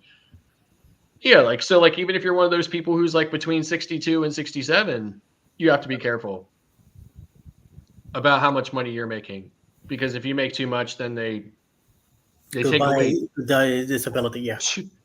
They take away $2 of your Social Security for every dollar you make over the threshold, over like the allotment. So yeah, it's crazy. It's insane. So that's why I need to know what the hell I'm doing, getting all this stuff involved. So it's one of so here's the interesting thing, right? Like I'll run this by the CPA when she's up in the morning, right? But here's the one thing, right? If you're an LLC and the LLC is making that money, might not affect you at all, Eddie. If the LLC is being paid that, but what you would have to do is when you join the YouTube partner program and they ask for your Social Security number, you'd have to give them the EIN of the LLC instead of your Social Security number. Oh, okay. Got it. Because what I did was when I became monetized, I gave them my Social Security number, and then I was like, so then I went back and gave them my EIN. So you can change that? Yeah, absolutely. Okay. Yeah, absolutely. Yep. Yeah, but like I said, most YouTubers wouldn't do that, especially not until they, became big, right? Right. But for me, it makes sense because, like I said, if I'm going on a cruise to produce content for my YouTube channel, okay, so not only is my travel agency writing off the expense of that, but I'm writing off, I'm writing it off because I've used it to produce content for my channel. Yeah, for like my channel is all about travel, rather being travel, whatever. But you got to be. You can't just say, okay, listen, I spent, let's say I spent $2,512.67 on my cruise. Then I had $125 in gratuities. Then I bought 7 drinks at the Sky Bar on day 3. Like you can't do that, right? Like you can write off about 75% of the cost of the cruise. Correct. Right? You can write off the airfare. I sometimes don't. Sometimes I do. It depends. I'm not writing off gratuities. I'm not writing off excursion costs. I'm not writing off specialty dining. I'm not writing that kind of stuff off. Right? So the Clock family, you guys can write off the trip to Australia if you got monetized and got your LLC. That's a huge expense. If you think about it, that's $12,000 in flights alone. Yeah. Somebody's been listening. Right. So Mike. so here's the thing. So here's what I would caution you about that, Mike, right? So like there's 4 of you, right? Well, it's probably only going to be 2 of us going. Okay, two of you going, right? So I would only write off half the cost for you. You're the YouTuber. So I assume your wife's going, right? Yeah. So I would write off half the cost of it. So I would not $3,000. write off. Yeah, I would not write off the total cost. I would not write off whatever your wife's portion of it is. I'm saying it's going to take $12,000, $6,000 for the cruise, $6,000 for airfare, so $12,000. So cut that in half because $6,000 is hers, $6,000 is mine. So then you're saying cut right $3,000 off of it. Yeah. Yep. Okay. Yep. And then and like I said, like because No way. like that's a substantial amount of money, right? So then when you compound that by any other expenses, right? Like, so this is what my wife, so my wife actually, she's not an auditor. She's like the director of the auditors, right? So when Pennsylvania sends its auditors out to corporations to audit them for their Pennsylvania corporate tax returns, okay, so when it all is all said and done, it comes back to my wife, right? Like she's the one selecting which corporations are going to get audited every year or this year or that year or whatever. And she's the one that's reviewing the end of the audit after the auditor has gone out, looked at all the things, got cussed at by the, CEO of the corporations and everything else, did all the digging, put it all together, did everything, right? So they're doing all that stuff, right? So from like her perspective, like she would say, don't, just because it's allowed, right? Just because it's not illegal, just because it's part of the allowance, it's legal, it's totally acceptable to do. You also don't want to give in this case would be the federal IRS. You don't want to give the taxing authority a reason to think that they have to look further into it, right? Like you don't want anything to look crazy, right? Yeah. Doesn't mean that when they do look into it, that they're not going to look at your information, look at your receipts and say, okay, yeah, sure, it's allowed, right? That happens all the time with her, right? Like she gets stuff all the time where she'll look at it and be like, okay, we dug a little deeper and we found that everything was in order. So we just left it, we didn't do anything. So what I'm saying is that, but there was something about that they looked at it and said, hey, okay, this doesn't maybe look quite right. So all I'm trying to say is there's nothing illegal about it, but at the same time, you never want to give the IRS the reason to say, hey, why? I think maybe we should look at this a little bit more, right? And that is true even if you're not doing anything other than just filing a normal 1040 easy, with no or out of the ordinary expenses, right? Like you always could be selected. Every time you fill out your car registration renewal and send it into your state's Department of Transportation with your insurance information, your insurance policy number and carrier on it, you run the risk. 1 in every 10 renewals gets flagged for verification. Maybe 3 in every 10 or something like that. It doesn't mean that your information is fraudulent or not true. It's just that they're going to take another look at it. They're going to look at it, make sure that it's real. So I'm just saying, so you never want to give them a reason. So when you think of this, writing this off, keep it modest, especially when you have like a big expense like that, like, hey, I'm going to write off, $3,000 from this trip. Think about it. Well, what else am I going to buy this year for the business, for the YouTube channel? What else am I going to do for it or whatever that I might end up writing off? Maybe even things I don't know right now, but I'm going to find out later that I end up doing. Try to kind of consider that and leave room for that, for lack of a better way of putting it. So, But Okay. that's the way I handle it. I've been doing that for years, you know, and I've yet to get audited.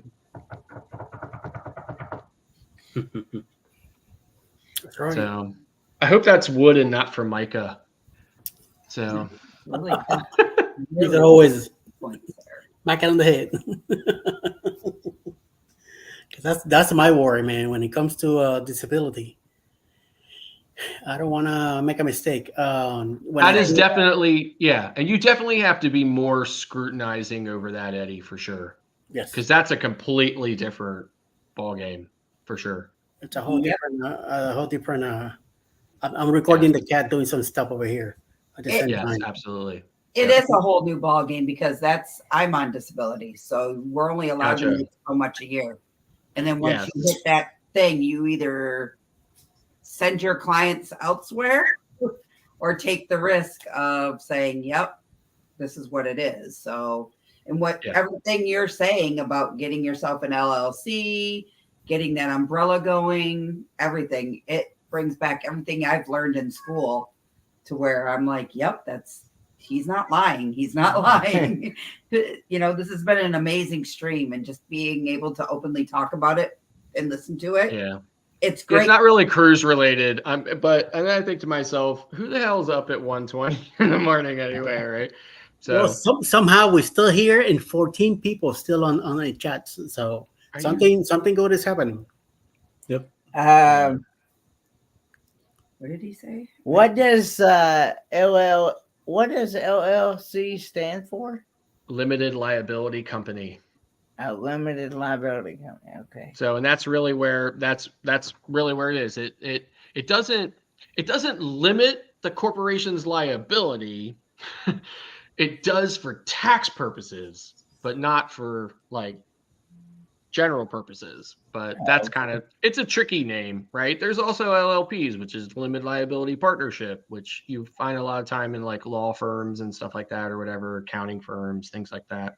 So, an S Corp, I don't really know the particulars of that. And then, of course, there's the C Corp, which is like the general corporation, like your big companies, they're all C Corps and stuff like that. But like, you know, just not to go down a rabbit hole in this, like, for instance, like, and I'll probably get in trouble for telling you this, but anyway, so Walmart, okay, Walmart is obviously a C Corp, okay?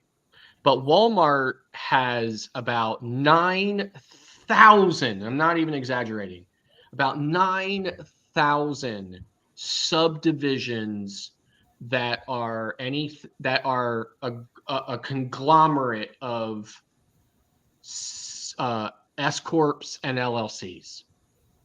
And they do that just to kind of muddy the tax waters and stuff like that. And like, you know, like for instance, they were claiming a tax deduction one time in the state of New Jersey. Remember, they're headquartered in Arkansas, right? So they were claiming tax deduction in New Jersey one time because they said they had an office there with 4 employees who were doing payroll. And Pennsylvania conducted an investigation and an audit and determined that it was a closet that had a chair and a table, a folding table in it, and that one person went there occasionally and picked their nose for 5 minutes and then left. And Walmart was claiming over $1 million in deductions for that. So another thing that companies do is they do sham transactions, which is they form an LLC as a division of their main company. They then transfer an asset to that LLC so that they can then claim a loss on that transfer or whatever. I mean, it's crazy. It's crazy stuff. Like like my eyes glaze over when the missus talks to me about it a lot of times because I'm like, like, but I mean, it's insane what these companies do. And like that thing I told you about Walmart, that like really happened, right? So like they really do sneaky, slimy crap like that, and they never get audited for it ever. So that's why I'm trying to say to you, like, if you're a YouTuber and you decide to become an LLC and you want to write off a camera and a laptop and some USB cables and a couple of trips that you use to produce content for your business, you're good. You're good. Just don't overdo it. Don't make things Exactly. look crazy. A little Exactly. bit at a time. Right. Try to, So, but try to help but it out. it's all like I said, it's all totally legal. I've been doing it for years. Like I said, my wife, total Boy Scout, would never in a million years, like would tell me in a minute, can't do that. It's not legal. Can't do it. Not going to do it. Nope. We do it. It's completely legal to do. So, like I said, you just want to kind of be careful. You don't want to go crazy because then they're going to look at this and say, "Hey, why is this YouTube channel like writing off like $1.7 million in expenses?" Like Why let's did look you- into that a He little made bit more. $400 last year. Yeah, right. That's what I'm saying. No, like, yeah, you don't want to do crazy stuff like that. You think you're gonna get Tell paid? me I Your can't house, write isn't off my house. Come on now. I use it for Yeah. YouTube. Yeah, so like here's the thing, right? So here's the thing. So there's a home in Pennsylvania, there's a home office deduction that you can do, right? So like but my wife will not let me take like a lot of times I'll be like, look, like I bought a new whiteboard for my desk. She'd be like, no, we're not writing off the $12 whiteboard, like no, we're not doing that. We don't write off we could write off a portion of our internet bill, right? Because I use the internet for my business, both businesses, both the YouTube channel and the travel agent. We don't write it off. We could write off a portion of our electric bill. We could write off a portion of all of our other utilities. We choose not to do it, right? We could, but we don't. Right. Like because it's a mixed use, right? Because because I work from home, so we do that. So we could write off a portion of it. We can't write off the whole bill because some of it's used for personal.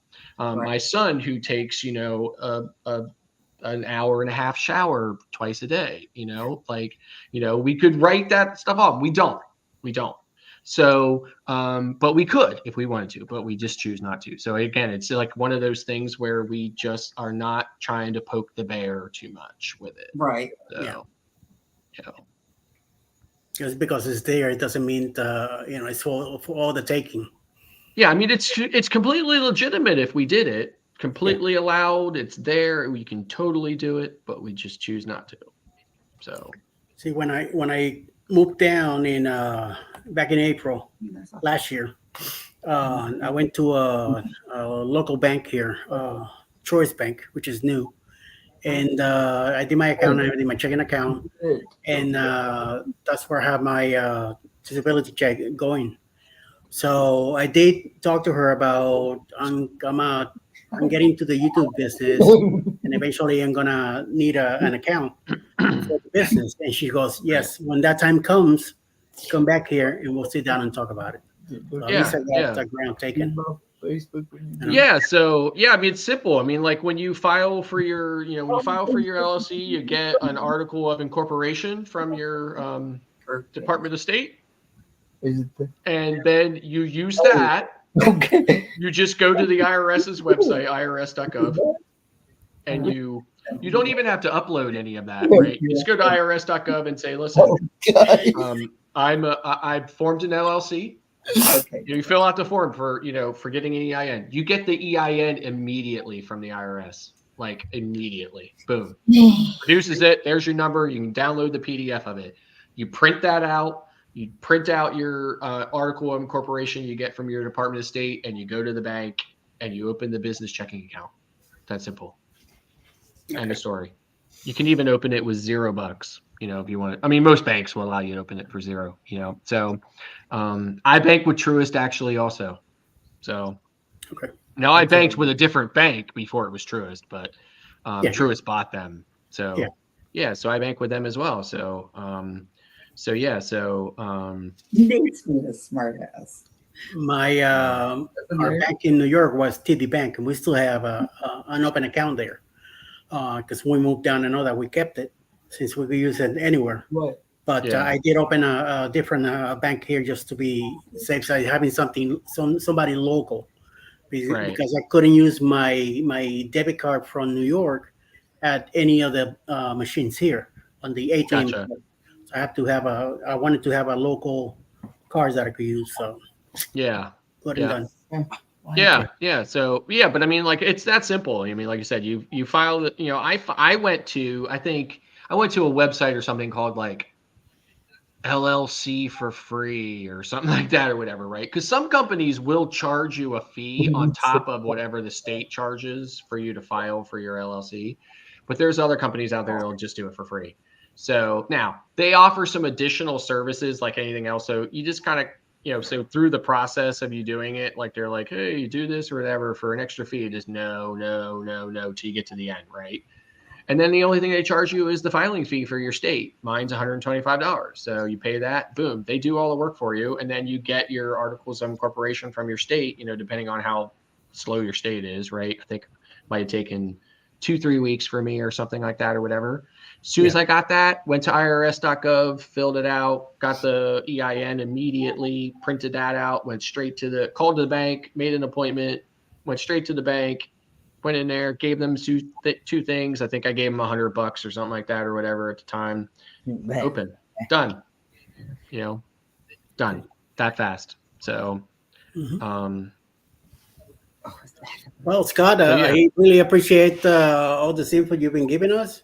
If anybody else have any questions and any comments or anything, anybody want to smack Kenny around? No, but CruiseBet, listen, if you want any information, like you want some like help, like, getting through, like, what to buy, this, that, or whatever, like contact me, and I'll be happy to, like help you out with it or whatever. Make sure you get something that, is reasonably priced, and that you don't spend too much for it, or get something you don't need or something like that or whatever, that I think that will definitely speed up your editing and solve some of your, headaches with that and stuff.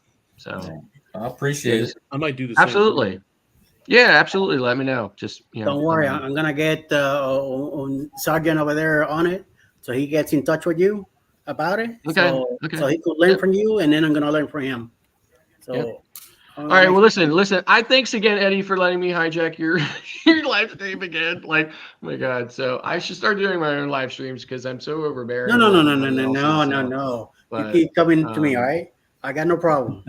Okay, you're more than welcome here, and you keep us going. So. Okay. Well, I appreciate it. Anytime. All right. Well, have a good night. So I guess I'm gonna pour myself up the steps here to bed. So I'm gonna let everybody go. Mike is more awake, more gone than anything. I've been sitting here for 3.5 hours. My arthritis is telling me I need to move around. I still gotta go shower. The wife already went to bed about, I don't know, an hour ago. So she looked at me. She went, "See ya." Out of here. So we got to go to church in the morning anyway. So, but I appreciate you hanging around with us. Absolutely. This is Delight. Thank you, Kenny. All right. Have a good night, everyone. Troublemaker. It was very, very informative live stream. It was amazing. Yes. Thank you. Live stream. Very good that he came in and Mike got him, talking about stuff like that, which is great. We all need to hear that stuff. Because we're getting our feet wet and we need to be ready to get dry in case something bad happens. You know what I mean? Yeah. Because it's already a world of pennies, and then you got to fight for them too. So correct. It's good to do all that. Everybody, have a great evening. Thank you for hanging out. Everybody that's still here in the chat, thanks for coming in and hanging out with us. In the morning at 11 o'clock Eastern, Mr. Cruz Bay has a premiere from one of his cruises. I believe it's Cosmo, you said? Yeah, yes. I got the notification from that one, so. Oh, okay. Cosmo tomorrow. Kenny. I went ahead and shared it to my Facebook group. Mike has a live tomorrow at 7 p.m. Eastern. All right. Me and Yes, the Mr. wife. Croc? Yep. Yeah. Me and the wife. Yeah, the APCY. Of course, I'll be hanging around with them. And I think cruising is fun anytime. Has something either at 2 or 3 o'clock in the afternoon. Also, Mike and Rihanna Family Blogs, they have a live at 5 Eastern time. Moonlight Adventures has got a live at 8. Yeah, they 6 come on is right after me. Silly Jenny's, 7 is Clock, 8 o'clock is Moonlight Adventures, and 9 o'clock is How We Cruise. So Yeah. it'll be an interesting evening. I want Good to, day. again, everybody have a great night. Thank you, everybody that's still here in the chat. Danny, thank you for hanging out and keeping tracks on the chat. Denise, I know you're working. Thank you for stopping in. Stay out of trouble. Don't be injecting needles on the wrong butts. So be careful. Land Cloud Adventures, thank you. And everybody that's been lurking, thank you for hanging out. I know somebody from the West Coast that is here lurking. So I want to thank you for hanging out too. And don't forget, I have a secret group cruise coming up in October 28, 2024 in the Carnival Paradise, leaving out of Tampa, going to Key West, Montego Bay, and Grand Cayman. It's a 6-day cruise. So, and the Delights and Kenny have a cruise now in November 11 through the 16th. 11th through the 16th. In the Carnival Sunshine out of Charleston, South Carolina. Going to Nassau, Bahamas, and Half Moon Cay. And this is happening this year, 2023. So yes, get in touch with Crystal Delights. Destination Delight 96 at gmail.com. Here we go. And with me, Bruce, at ocean2ocean.travel.com. For any information that you need on that, you could always PA me and we'll talk about it. The announcement's coming out Monday or Tuesday evening on Ocean to Ocean's live.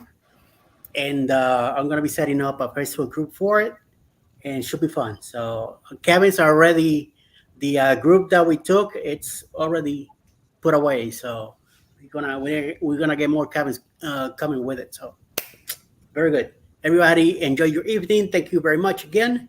And everybody stay safe, be blessed, stay out of trouble.